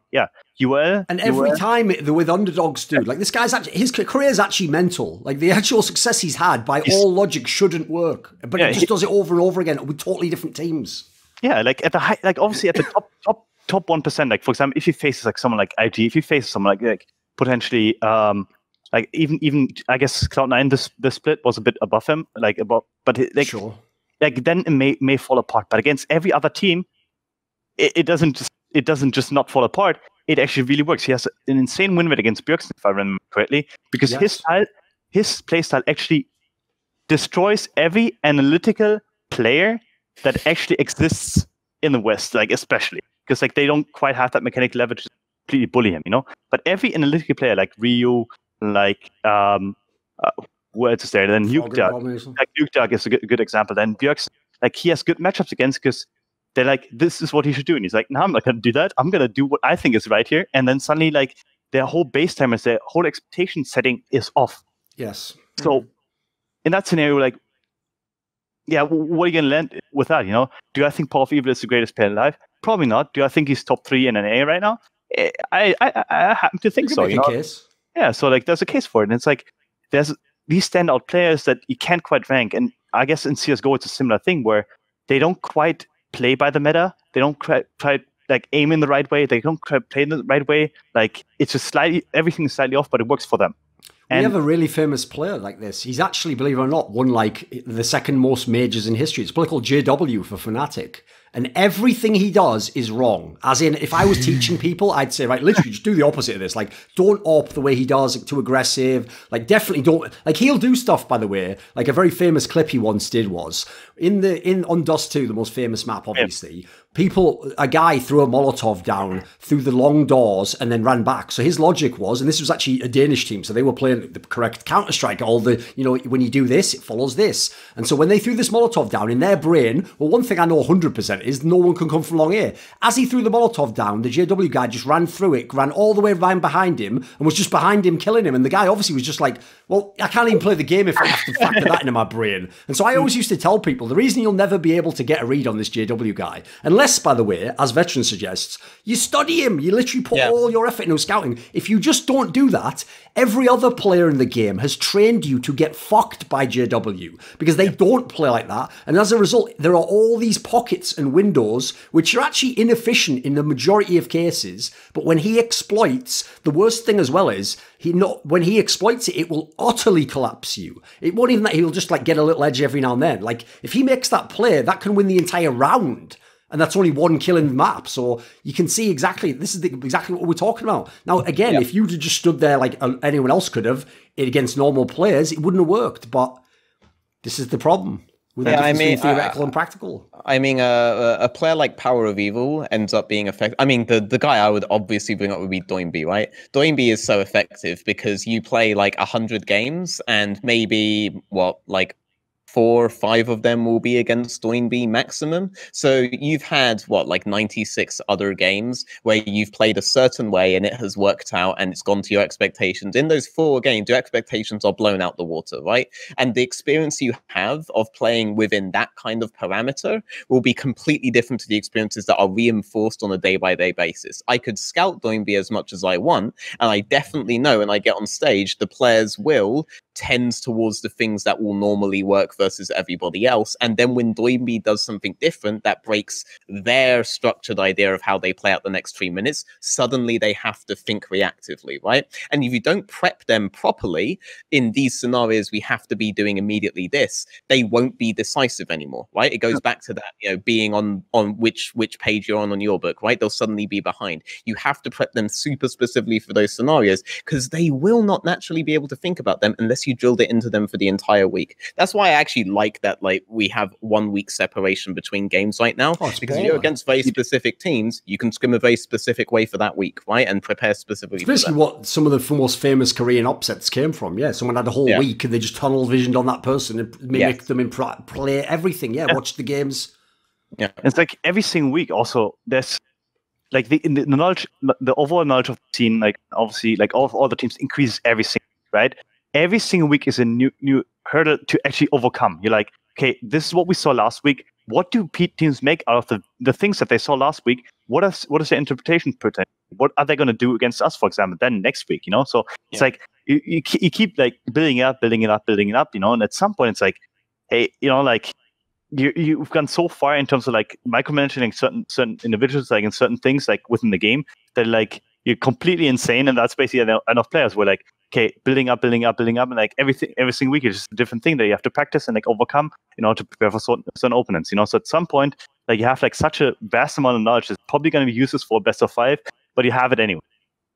That's one of the reasons why I made that video. I don't expect people to have seen it, by the way. I'm just referencing it in case people know what I'm talking about. It's why I made the video about Grabs, where essentially the argument about the video was, I'm not claiming I know that Grabs is a good coach. I literally don't have the basis to I wouldn't even have the metrics to do that. What I was arguing was, you'd have to do very, very well to explain fundamentally that he is not a good coach and that he has tripped over, and every time he trips over, like he just picks up a gold medal off the floor. Like the idea that he's done that many times is fucking ludicrous. ludicrous. And I'll throw in as well, listen, you know what? Maybe there's a better coach who could even have won more. Maybe they would also have won Worlds. But I'll tell you what, right now, I don't necessarily know that most of the genius analysts would even win as much as Grabs did, because I think of some of the genius moves they did, which weren't genius at the moment they locked them in. They were genius once you saw what they did with them, how they won off a matchup that made no sense, how they did a pick that ended up like someone like a Caps who can do things no one else can do, just wins the game off it. The genius thing that Grabs does is that he has created an environment where all 5 players trust each other's calls. Shot callers do not exist on that team. Everyone goes in on everyone's calls with zero hesitation. That's the genius thing Grabs does. No amount of studying the game, playing the game, talking about the game, being very elitist about the game is going to give you that. Grabs got that from his experience as a football coach. Oh, yeah. It's like that's something like taking a step back sometimes actually to make other people better is like such an valid ability to, like, even let's say even if Grabs was doing nothing on that team, you know, like the fact that he's doing nothing actively, like that's like a hypothetical statement, is actually making the team better compared to someone that would come in and be like, hey, this is what I want you guys to do, this is what you have to do. It will probably kill off the incentive of individual players to actually be as great as they are. Like, and that's just a hypothetical statement. So like taking a step back in certain scenarios and like analyzing your role correctly is extremely important. You know, a coach in some ways, and I fall on the radar, I'm not even the head coach in my team, which is like Hando, who has been like working in the Spanish scene for a couple of years now. So like even in my case, like I sometimes have to take a step back in order to enable other players to be like, okay, I think you're wrong, but you're right in your mind. You know, like that's how you see the game, and I can't quite argue with that. You know, like so it's like give and take.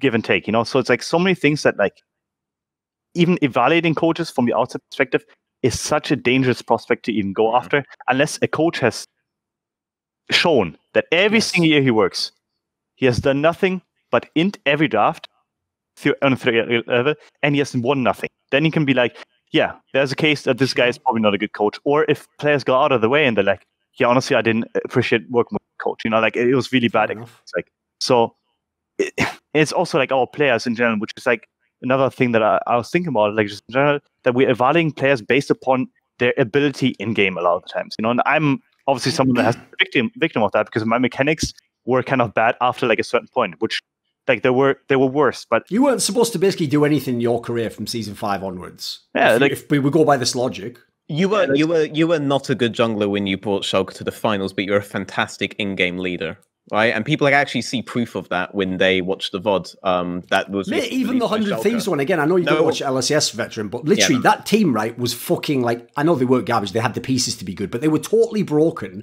And he didn't go in and fucking win. He didn't have any games where he stomped people. All he did was literally just make them actually be able to play the late game. It was ridiculous. Yeah. I mean, they were just winning games because the other team didn't know how to play at that point in the game. It was ridiculous. Yeah. No, I don't disagree with certain assessments. So like I for example, I mean in Schalke, like I still do think that was like pretty good because individually I was actually keeping up with like honestly everyone in the league, and like my Camille in the early part of the season, and even Elise and Jarvan that I practiced scrims were like popping up. Like in one of these was a different issue because honestly I was so far removed from the game that when I came in I was like, okay, this is what I have to do, but hands of course, yeah. You just look at your hands, you're like, nah, I guess. Like, I remember when I used to be really good at this. What the fuck's this? I don't want to do this anymore. And like, especially Blaba in scrims exposed me every single time. And like against other junglers, I could still keep up. Like, but against Blaba, which is when I knew, I think I'm getting slightly old here. I'm getting a bit old here. Like it's like when I played against Blaba, because this guy, every single level 1, every single level 2, level 3, he skill checked me 24/7, and he stabbed me in the neck. Make you want to retire? He stabbed me, and I'm like, what the hell is this? You know, like. And I couldn't for the life of me figure out what he was thinking, which is like the first time in my career that has ever happened where I'm like, I don't know what he's thinking, and I don't quite grasp the concept of like his playstyle at all.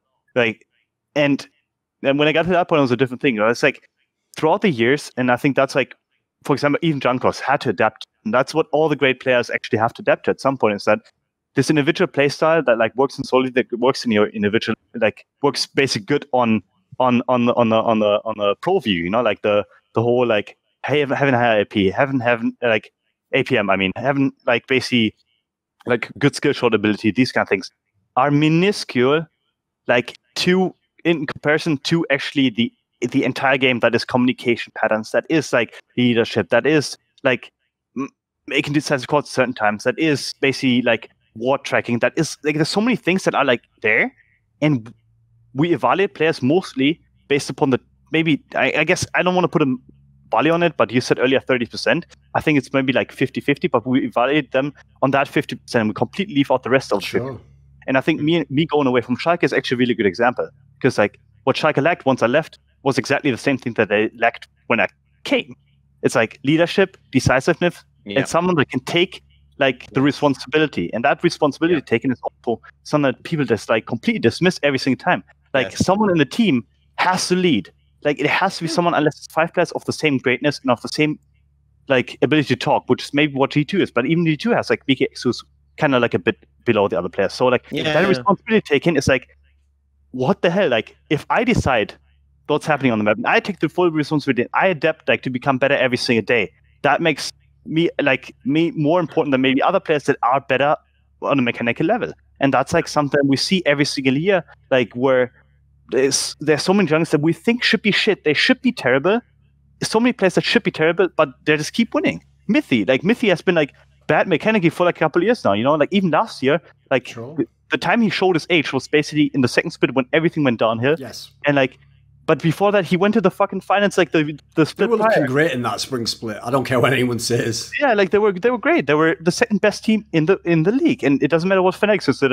They're like, oh, they won with cheesy strategies. Yeah, who gives a shit? Like Sonata, everyone knew about it. They were better at executing it, and Mithy is probably gonna probably had a big part in that. You know, like in driving the team forward. Xmithy, another great example. Like this guy has been winning every single year. And I knew when. By the way, I'll give you a great a point here, because this might tie into what you're saying. Every time I ever do my show with Dom, he thinks Xmithy's insanely overrated, and that like he only has like if he has like the right players. Because he's just thinking, he's just thinking about because the point is, if Dom went against Xmithy in solo queue, I'd no doubt he'd tear his ass up, because the laners wouldn't be playing with Xmithy. So I bet he looks shit, and he probably thinks this guy's just propped up. It's like, mate, there's something to the like, mate. Put yourself against IG. You go and win that best of 5 series. It's fucking hard. People can debate whether Pride or Amazing is the better jungler, right? But no one can debate who was better for that team, right? Sure. Amazing made the team better. When you're picking up a player, that's what you are looking to do. And maybe it's because their understanding of the game itself is insane, or their mechanics are like faker level, or maybe it's because your team is a massive black hole in communication, is indecisive as shit and runs around like headless chickens, and then you slot Amazing and then he fixes that. He's consistently fixed that over time. And this is not an aspect of the game that the first half of this VOD, where we're just talking about theoretical jungle, etc., that doesn't cover that. This is the second half, and this is also incredibly important, and it's the difference between not making playoffs and making it all the way to the finals. Yeah, that's why I actually find it funny that he's basically the exception to the rule, that the fans don't know is the exception, because they always cite him as the reason it can't be true, that TSM has problems with the jungle role. Oh, so the one time they didn't was the guy who actually then became like a fucking shot caller in all different teams, even when he was completely busted and still took everyone in the final. What are you talking about? That's logical that would be the player that would work in the team, and that when he wasn't there, and then he brought in a bunch of young guys who were like, but Mr. Bjergsen, sir, I don't feel so good. Like, yeah, no wonder it fucking went to shit. Like, that doesn't even mean it's Bjergsen's fault. It means that they didn't know what they were missing. You know? I mean, Smithy's perfect as well, right? Like, it's like everyone's going to cite visa issues, etc. That's why that angle's straight fire, Veteran. Because I don't know if you heard this. When we did the Summoning Insight to start off the next season, where we brought it back for Cloud9 this year, we had Sven on. And Sven was obviously just in his mood of like, you know, fuck TSM, I'm out the door now. So what he said was, and this was straight fire, he revealed that basically going into season 7, when they had the Mithy and Sven bot lane, that Bjergsen had the fucking choice of Xmithy, and he chose and the rest of them as well, and they chose Mike Young over Xmithy, because they were like, the mechanics and delete it. It's like, are you out of your mind? And by the way, just in case anyone wasn't keeping up with LCS, Xmithy won every single split after that until this one. Yeah. I mean, it's like, and that's like something that I keep going back to. It's like jungle and support roles especially are like victims of that. I think mid-top AD carry have to kind of be mechanically slightly more proficient, because they have simply more interactions over the course of the game. Like supports, like, I mean, depending on the meta, like are usually just engaging once in a while, like trading on lane, like pushing out, pushing back, you know. There's not as much like interaction. And for jungle too, you have like I have like maybe like a total of 4 or 5 interactions per game where I'm actually interacting with the enemy jungler. And it's me up, which is why partially I've been complaining about the jungler, that like you can keep skill shaking people and hope for the best, you know, and sometimes that works, sometimes it backfires, you know, like, and maybe with these changes it's a bit different, but it's like jungle and support are basically there to just make sure that your team is fine. That's what they are. They're there to make your team fine, unless they're mechanically so bad that they drag your team down.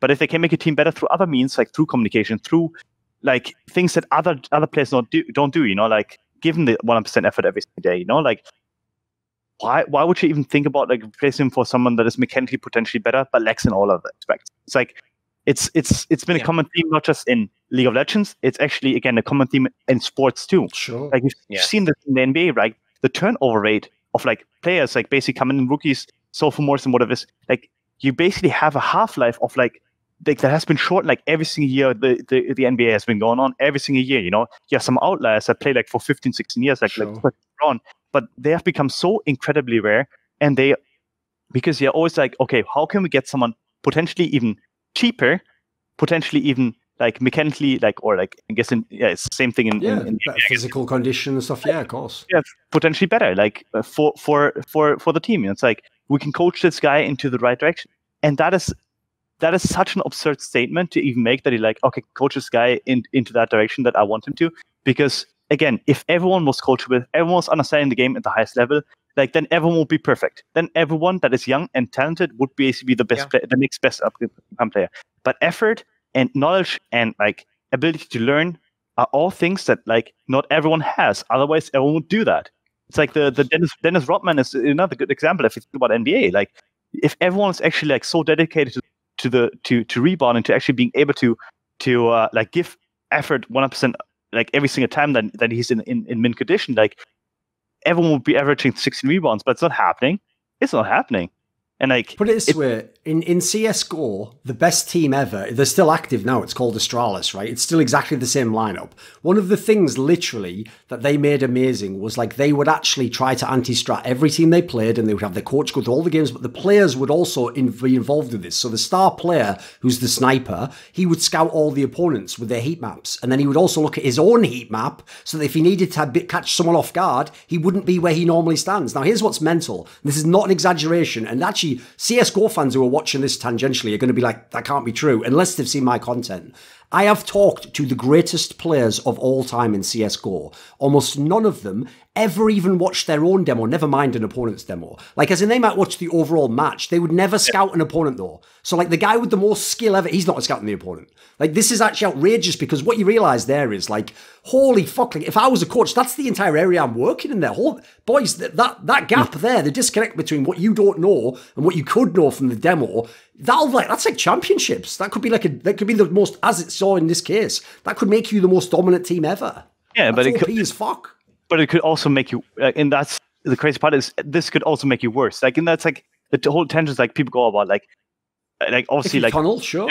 If you tunnel vision on it, you're like there were certain instances, for example, throughout the season, like throughout my career, where I'm like, okay, this team does this, you know, like, but if we plan everything for them, suddenly, like, what are we doing? Like, where are we? We're losing our identity. We're not the team that has the same communication patterns as before, the same gameplay patterns as before, because we simply prepare for that team. And suddenly you lose progress for like weeks at a time. We're like, we actually regress. And this actually happened for Misfits, for example, this year. We're like, okay, so we have to play a slightly more standard, because we played really off meta to begin with. Like, we play like Echo, that kind of stuff. We played like slightly away from what people thought. And like, it actually helped us win a ton of games. But when we actually had to try to like basically function, like, or like get to the theoretical level of other teams, you know, like suddenly we started cracking, because like that wasn't supposed to be our style. So like, China's solution to that is just to never go into the meta area. They would just stick with the Echo priorities, blah, blah. Like, every Uzi team has played the exact same way, right? IG is never going to stop playing the way IG plays. It's just either the meta favors the Shy going 1v3 24/7, or the meta does not favor the Shy going 1v3 24/7. Like, these are the differences for them, and it basically will just depend on whether the meta fits them or not. The fact of the matter is, there will be scenarios where you'll know you're going to do some demonstrable damage to your progress in like a theoretical like vacuum sense. But if you don't take all of those Echo games early on the split, do you qualify for playoffs? In which case, does the question even matter if this is damaging your players' performance if you don't reach it in the first place? You know, you have to be able to balance all of this. But ignoring half of that is not going to do anyone any favors, right? Yeah. Like, you made the right decisions when you chose the meta thing at the start, when you went for Echo, etc. after the second week. It's maybe debatable whether you could have stuck with it throughout, but you have to take a bunch of factors into account. It's educated guesses. Like you have to basically, like it's not a gut feeling. It's just simply what you see in scrims, and you compare it to what other teams are doing. Then you try to find your own trajectory within that. Like, where should we end up, right? Like, my goal, every single split that I play, it doesn't matter if it was one of these, it doesn't matter if it was Schalke. Like, I always have the confidence, I want to make it to the finals, that's my goal, right? Yep. And, like, every single educated, like, a guess that I'm taking, educated guess, or, like, proof of, like, certain statistics, like is basically within that, with, like, in the line of that, you know? Like, and even if I think of win rates, which is something that people also like to pinpoint against certain players, right? For example, like, my Java win rate is, in competitive, it's terrible. It's like 27%, like legitimately over like 60 games, I think, or like some is around that. But you would never pinpoint me and be like, "You're a terrible Jarvan player." Like, no one would actually think that, because the games that I've actually played Jarvan, I never looked bad, but I didn't make my team better through that pick. Yeah. So it's like, even on a statistical level, like certain statistics can mislead in a lot of ways, and win rates may be one of them. Then the KDA argument, like, oh, this guy's a good KDA, that means he's good, you know, like taking out like certain individualistic playstyle where he's like playing Janna every game or Jarvan every game, where Jarvan throws a flag and is a case for the whole team fight. You know, did he do anything? No. But did he get a good KDA? Yeah, he did. So that must be he must be a good player. Or like it's like the eye test matters a ton more than eye test is God. I've said this before. The problem, here's the thing, right?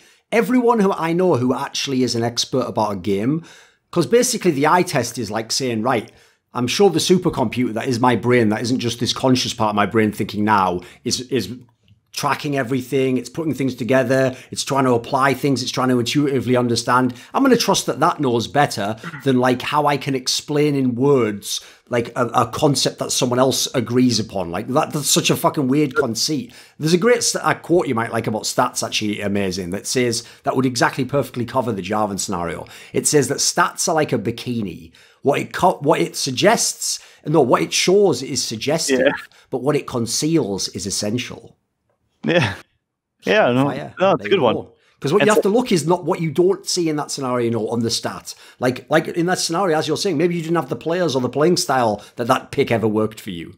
I mean, like, all statistics are also biased in a way, right? Like, why do you put any value on KDA itself, right? Like, I never call these things stats. I always call them scoreboard stats, because that's essentially what they are, and their use for me ends there. I had an economist on my stream a few months back who introduced the concept that when you start essentially playing for those stats or utilizing those stats for a specific practical purpose, the statistic itself loses value. So say that you start playing for KDA, the measure of KDA itself in terms of usefulness to an assessment of your progress becomes a moot point, because it goes from when you one slice to everything. Yes, exactly. So it goes from you are doing quite well in games that you're already winning to, you know, you're just playing for KDA at this point, right? Suddenly hyper focusing on these stats and trying to improve those individual stats reduces the effectiveness of those stats in being an assessment of you. I just throw all of these statistics out the window. I try to do everything from eye test that I possibly can. And the only times that I've used statistics are admittedly as like propaganda, essentially. Like, I know that if I back up... It's just suggestive to your argument, yes, like, exactly. Yeah, like I know if I back up my particular argument with stats, that the average viewer will then understand it to be correct, right? Yeah. But beyond that, it's not really useful if you're trying to get like player tendencies down, right? Like you're saying with the Jarvan thing, right? Like it's the question is, why do you have a 27% win rate on Jarvan? Maybe your team only drafted Jarvan in specific scenarios, like blind pick, for example, like if you're blind picking, or if you don't have a good counter pick, maybe you blind pick on the team where they're giving counter pick to a worse player. Like maybe Jarvan itself only crops up when the game is essentially already lost or the draft is lost, right? That was actually like that whole thing that you just went up on, like, was actually something I specifically, and I think Mithy is also really good at that, was like, against this player, I can play this matchup and I'll be fine. I trust myself in that matchup, you know? Like, and I blind pick Sejuani for like 7 games straight or whatever it is, and I was like, none of these players can abuse me. And then I ran into like one player that could, you know, and it was like, oh, it's not even the player, it was like the whole strategy behind it. It's like Fnatic in the final, where I lost 2 games in a row despite my individual like play in those 2 games. So it's like win rates can and that's just one tangent. Like, just win rates and like these kind of statistics can really mislead. And I lost my other thought actually. That sucks. But it's like, whereabouts were you before? Like, recreate it and you can usually get it back. No, it's like it's going to be tough. Like, it'll probably come up, but it's like, all right. Yeah, all these things is like, it's really, really hard to actually like say. And I think the only way, and that's now I can't get it back, is like that I think success plus the eye test, like, or eye test plus success, I think are the only clear indicators of someone actually being good. And it's like, at the highest, like, if they're mechanically fine, like, obviously if someone like right clicks like in the opposite direction every like second time, you know, you're probably like, dude, this guy is like, he shouldn't be there, like, shouldn't be there. But I think the eye test plus the success rate of someone indicates certain powers, and I think that's what we have to go by. And I think that's like how I potentially like, and I think that's how everyone that is competitive at heart would actually evaluate certain people. I'm, for example, not mad that someone like Junkers has won more than me, because like he's fucking earned that. You know, he has earned that with success. Like, that's his work and effort has led him to that. You know, like, in the eye test provides me with more proof that he's fucking good. Like, if someone like, for example, like someone like Svenska and Smithy, like, am I jealous of them that they have won a couple more championships than me? No, I'm not, because again, it's like, it's not just the eye test, but also talking to them, like, and seeing their success that makes me like realize that they are probably good at certain things that I'm not good at or I'm not proficient at. And which brings me to another point, is like that we keep, and that's like something that's so predominant in the scene, that we like, this guy is so good because he's performing well on a losing team. Well, I can be a psychopath, and I've been a psychopath in CW, where it's like, I was intentionally, and I regret actually doing this, like, telling my laners, no, I'm not going to come at certain times because I don't think you're doing the right thing with my ability. So I'm going to farm for myself, look better for myself. And what happened? Like, I looked better for myself and was heralded as like the second best jungler in the league at that point. You know, like, and it's like something that we're solo laners. Yeah, it's like so many people do this. So many people actually do this, and they're like, yeah, it's gonna get me ahead. It's not gonna make me win. And that has been like such a like disgusting thing in the scene. That's actually, I don't know why that is, but it's like a pernicious.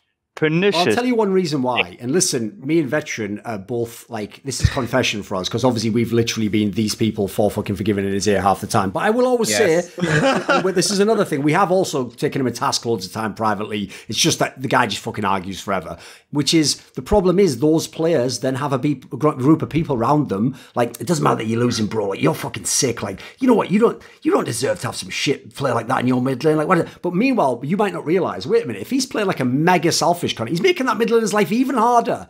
Like, actually, you could help that guy and win some more games, but he'd look worse, and some of them he'd lose and look silly. And that's the thing. Because he won't look silly for 3 games of the split, he's willing to miss playoffs. And there are a lot of pro players like that who, by the way, have the mad skills. Yeah, we're not talking about shit players, but their mindset actually will prevent them from winning. Yeah, I mean... Like, the joke is, by the end, Forgiven never had a good teammate. You go ask him. Like, his good teammates, by the way, show how his brain works. His good teammates are like fucking busted up, N-rated. They're basically just people who said yes to whatever he said and just did what he did. They could be garbage with the eye test, but to him, they're the best teammates. It's like, so really, Jankos wasn't the best teammate. Give me a break, bro. Like, I think we should start doing this in the scene. That should be actually like the how we evaluate players. Like, first of all, compare the successes, and then like obviously do the eye test. Like, Vici Chachi is one of the most underrated players that I've seen like ever. This guy, when he plays in a team, like, he will sacrifice everything to make his team better. He will sacrifice everything. He has the individual skill to actually keep up with certain laners, but he purposefully does not do that because he doesn't want to put his team at risk of losing games, because he's like, this works better for my team, I'm gonna do this. And then suddenly, like, he has his fucking Worlds appearance in his last year of his contract or last year of his career, and then retires because he's like, you know, I don't have anything more to prove. And I think there's so many players. Think about this. Just think about what a crazy statement this is. Everyone remembers that like game that was at the end. It wasn't the tiebreaker in the group, but the last game of the group that Splice played, where they played FPX, and Vizzy Chachi shit on the team that 3-0'd G2 with fucking Cho'Gath, and he made it look like a solo queue game, like the shit he was doing. Like they had no answer whatsoever. So like that's kind of a statement in itself, because nobody would have voted him like one of the best tops of the fucking tournament, would they? Yeah, no one would have voted Doinby as one of the best mids either, but he won the whole fucking thing. That's the guy that always comes to my mind. By the way, I have, I don't know if I'm sure I've sold it to you before, Veteran. I have like, again, I should write all these fucking things down. Some of them are straight fire. I've got a great like principle, and this is the witty way to say it, right? I always say, if your argument ends with the stat, you don't understand statistics. The stat is where the argument begins. Because the question is, what does the stat suggest? And all the stat can do is suggest. From there, you have to use your brain and actually try and look at the scenarios and break them down. If your stat is like, right, the stat gives me this conclusion, he is bad, he is good, they won, no. The stat is like a signpost. Like, if you go in this direction, these things might have, but why though? That's the question. Why, how, what's good? Like, it's the opposite. The people who, the stat is that's why I hate the broadcasts where it's like, look at the DPM of the fucking Cogmore player. It's like, could you just fuck off, please? Like, I'm trying to actually watch League of Legends. I want to learn some shit here, not just hear some stupid shit. Like, people who tend to fall out of Windows all die. It's like, yeah, no shit. Like, what are you talking about? Like, that has nothing. That doesn't mean like Windows caused the death of whatever. Like, in this scenario, what are you talking about? What is the principle? Why would they a win? You know, there's a million factors you'd ask, wouldn't you? You wouldn't go, well, must just be Windows, just kill people then. Sound, see ya.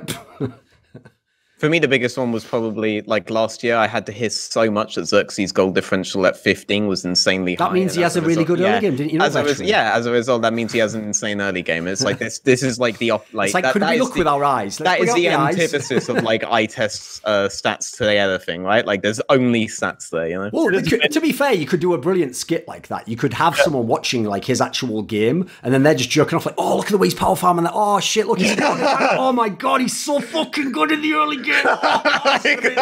Like your eyes are telling you he's not doing anything. Citizen once put me in place, like, because I remember this vividly. I was like, I told him like, okay, we're like, I think we're like 4-6 down or something like that in a game, or 4-8, you know. And I was like 4-0, and the rest of the team was like 0-8, you know. Like, and I'm like, you know, I'm doing so well this game, and he's like, dude, you're picking up cleanup kits every single time. You're not doing anything for the laners, like. You're up in XP, like you're up in your individual matchup, but everyone is behind because of your selfish playstyle. I'm like, oh god, tough pill to swallow, you know. Like, but he's right, and that's like when I didn't know anything about the competitive scene and like the competitive game, is that like there's so many things that like are so intrinsic to the game that like we can't measure, and no one that actually like besides the people that actually extensively study like player profiles, extensively study team profiles.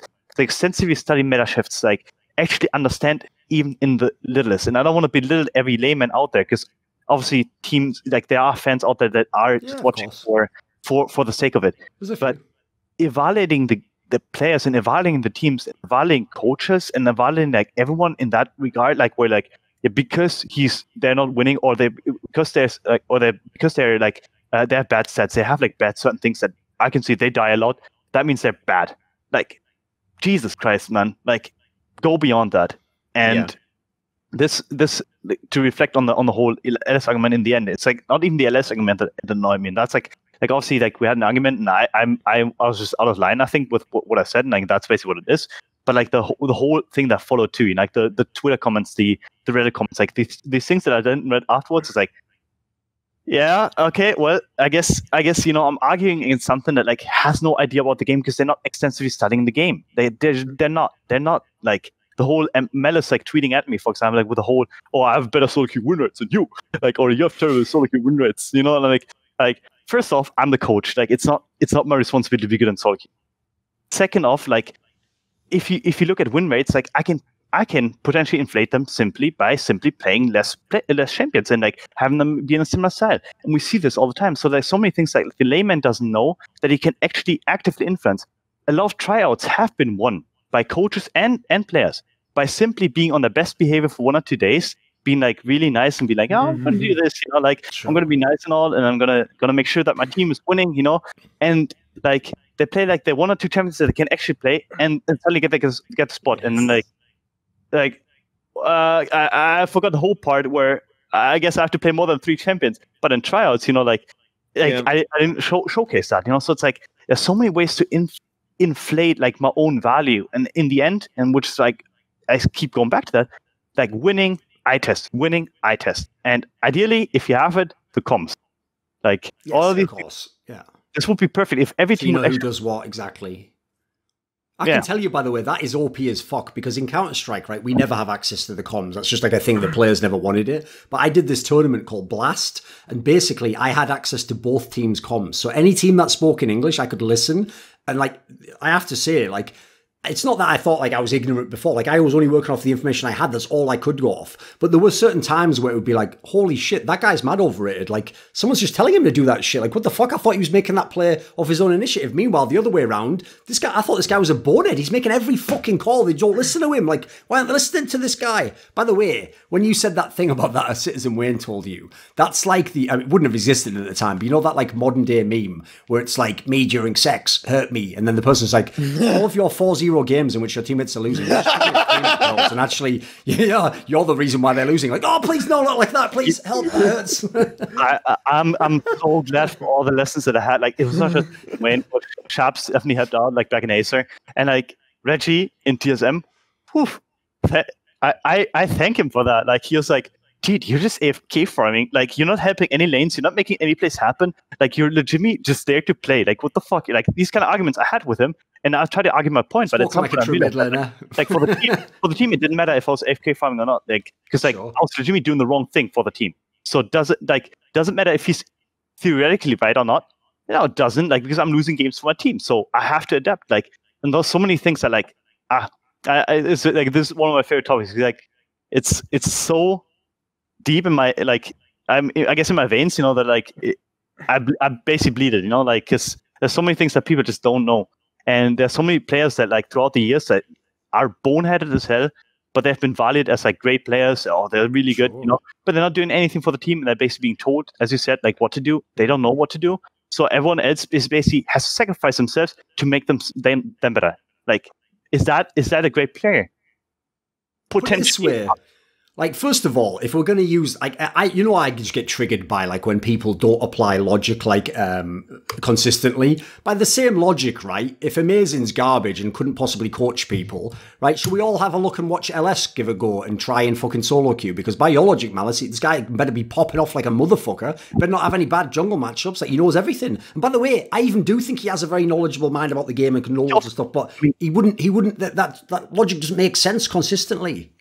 No, I mean, he's like, I mean, I've watched LS content for like years now, hours, because like he has been in the scene for so long, and like his intentions and his theorems are actually like well funded. Like I mean, there were things that I disagreed with. For example, last year when it's like, G2 would lose against like, what was it?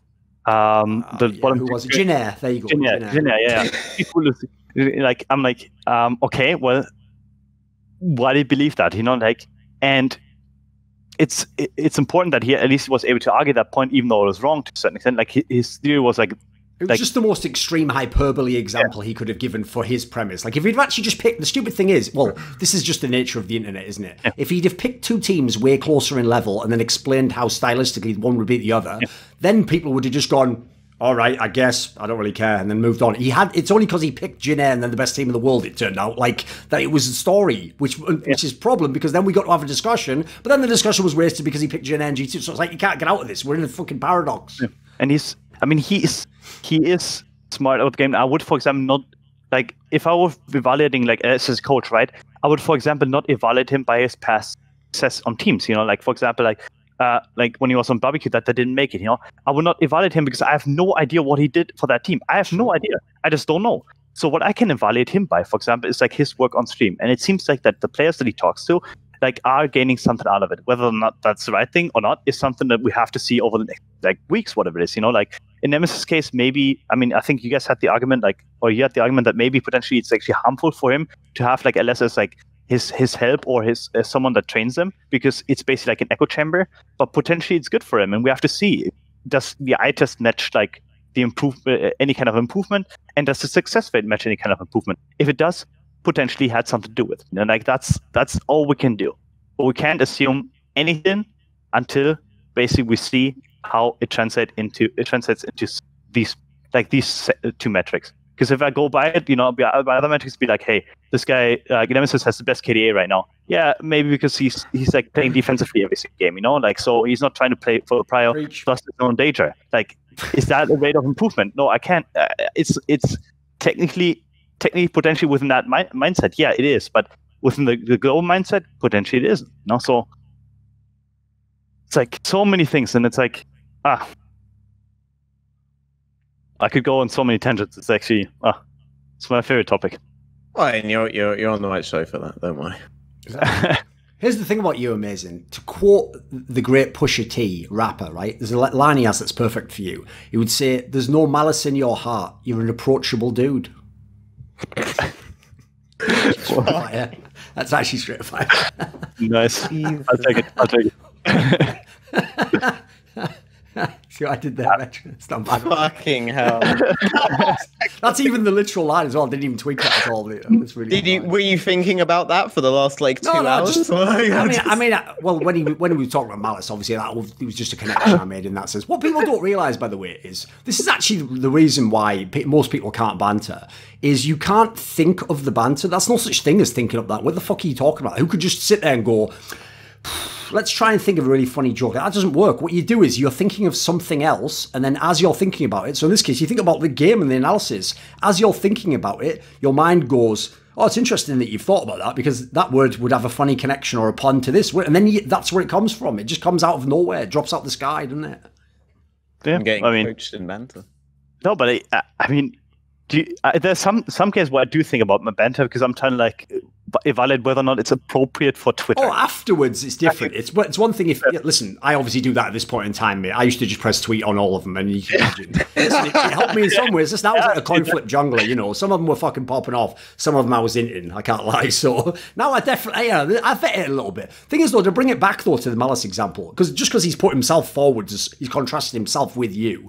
Another thing someone like that doesn't understand is, it's all well and good.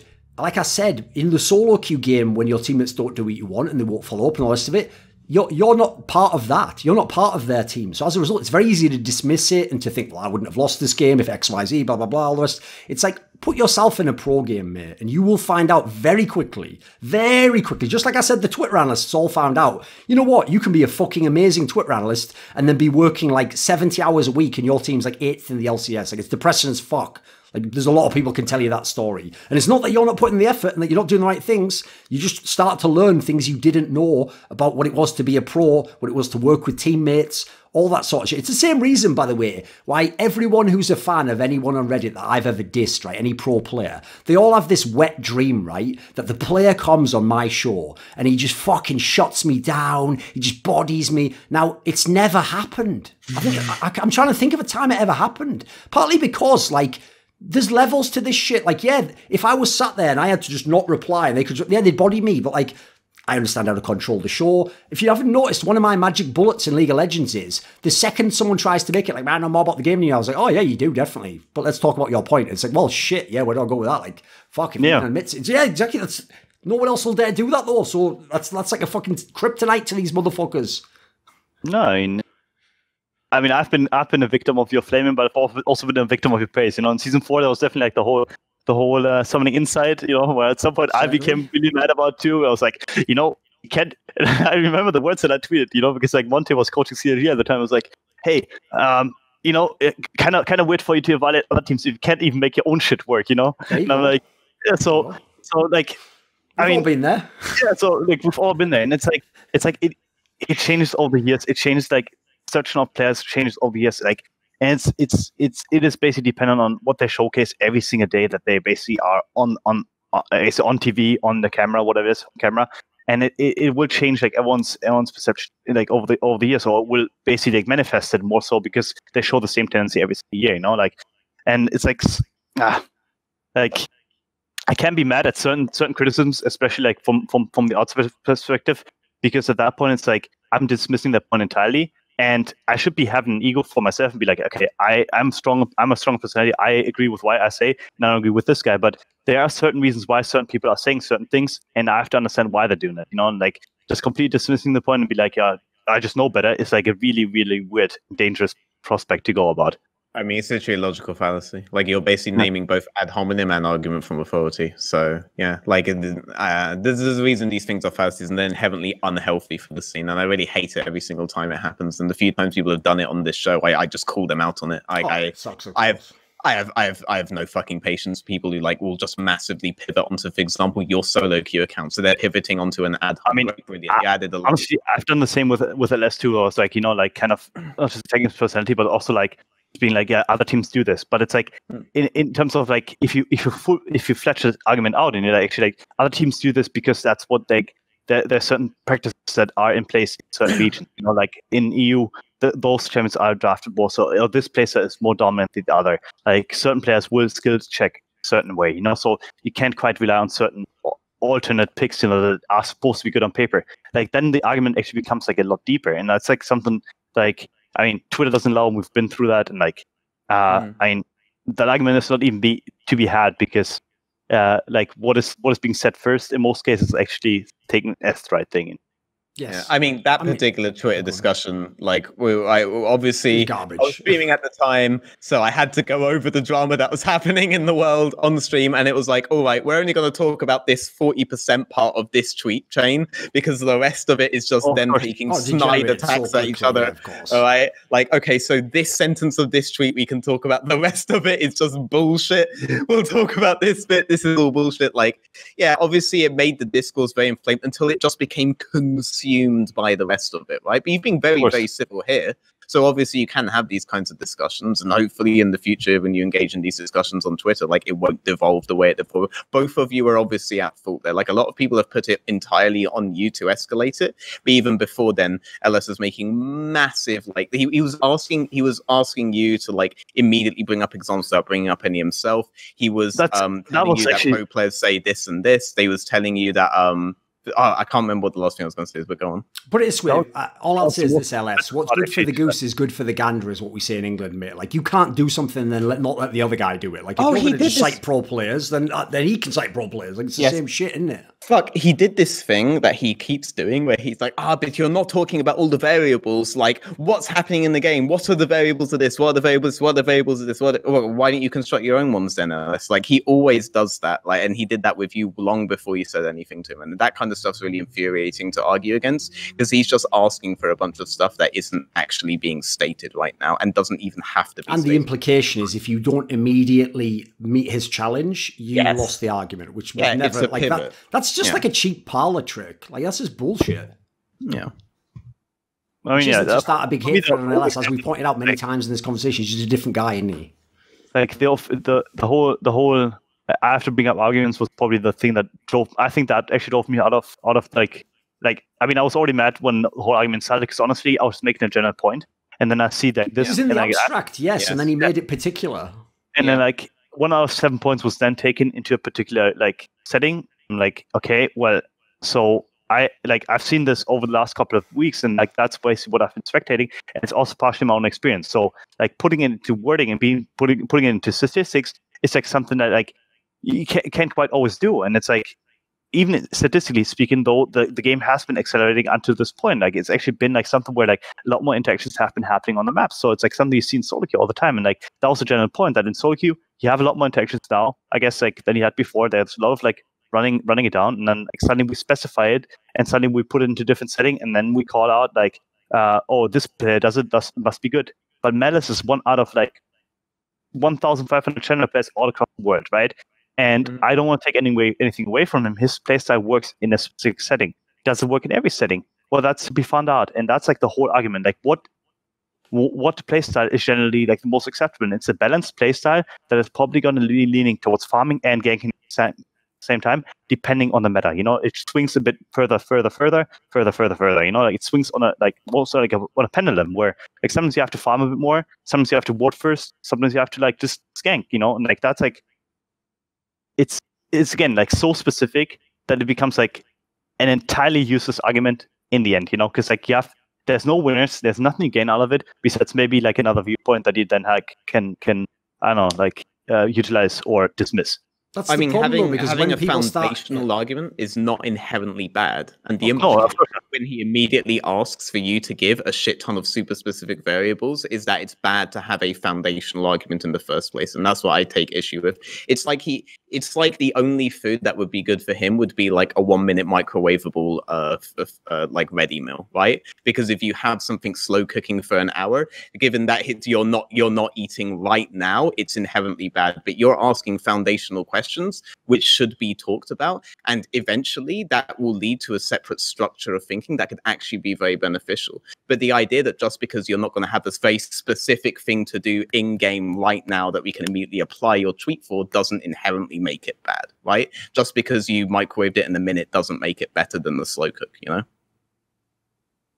By the way, I thought actually an angle we could just like, as we're starting to round out here, Veteran, when he was saying there about how when you're in a team and people talk about you outside of the team, right? And they have all these judgments and things. Initially, obviously, the easiest thing you can think is, well, they're not in the fucking team. They don't know why I did that. They don't know this, the laner asked for this. They don't know that my coach asked me to play this. You know, they're making all these assumptions. And so since they don't know it, nothing they're saying can be of value. The people who taught me that that's total nonsense are the players who are literally my favorite players. I've always said this. I've said it a million times. No one fucking listens. They think I just like these guys as people, right? I've taught you. The reason why you can corroborate this, Veteran, it's Froggen and Forgiven, right?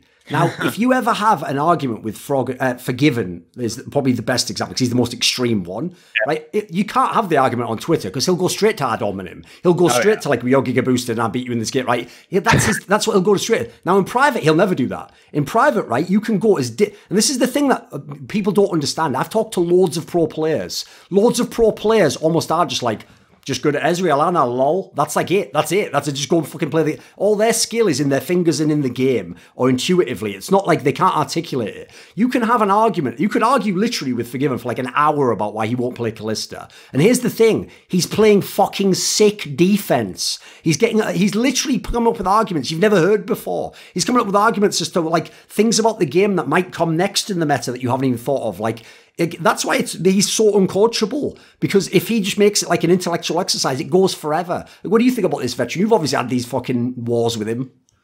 I mean, so the thing about like specifically Forgiven when it comes to these scenarios is that I think he himself is actually fully aware of how he will take these arguments, because he actually removes himself effectively from the scrim discussion. He kind of wants you four to have your own conversation. He will sit there, but generally the only real conversation he'll have is when he yells at his support for the next 3 minutes about exactly what they should have done 2v2. And then he'll generally remove himself from the rest, unless he thinks that it is really deviating, then he'll step in and he'll give his piece. Well, he right? also wants you to do your stuff. Yeah, so that way if you fuck it up, it's your fault. I think he is aware of this particular issue as himself, because I mean, part of the reason why Forgiven was so good was because he was so sure about his own opinion. But if he'd have followed the meta of the time, he would not have done that playing style. I mean, that's not what everyone else did. The thing is, there are so many like barriers that he will put up when you are arguing with him one-on-one, because if he is unsure of his own play style, he wouldn't be anywhere near as good as he is. And I think he recognizes that to an extent. I think every decisive player recognizes that to an extent, which is why when you argue with them, you start thinking, wow, this guy's a bit insecure. I mean, these guys just know how much the security of their own decisiveness is valued in terms of how well they are doing. Like, it does matter a lot to Forgiven. I think he's right to be as defensive as he is. But unlike some other players, he's recognized that about himself. Like, you know, from talking to him, he has definitely evolved. And it's like certain players cannot. I think I'm actually part of that, where I can't distinguish like my play from actually my persona. It's really hard to put it aside, because I think both go hand in hand. Like, I'm someone that's like headstrong. If I'm wrong, I'm gonna take the whole house down, you know. Like, and I think Forgiveness in a similar boat, where like because of like it's basically his entire play is him. There's no difference between the Forgiven that you see like on like basically playing the game and like his actual personality, whereas he's slightly more fun outside the game, but still he's like headstrong. He knows what he wants in life. He knows he doesn't care about certain things, and it's like attacking personalities like that openly like will make them defensive. And I think I'm partially like in that boat too. I'm like, yeah, I'm gonna defend myself first, and then gonna like become like coherent and bring my own argument. I think that's like, because there's just so much at stake, because it's my entire personality that is at.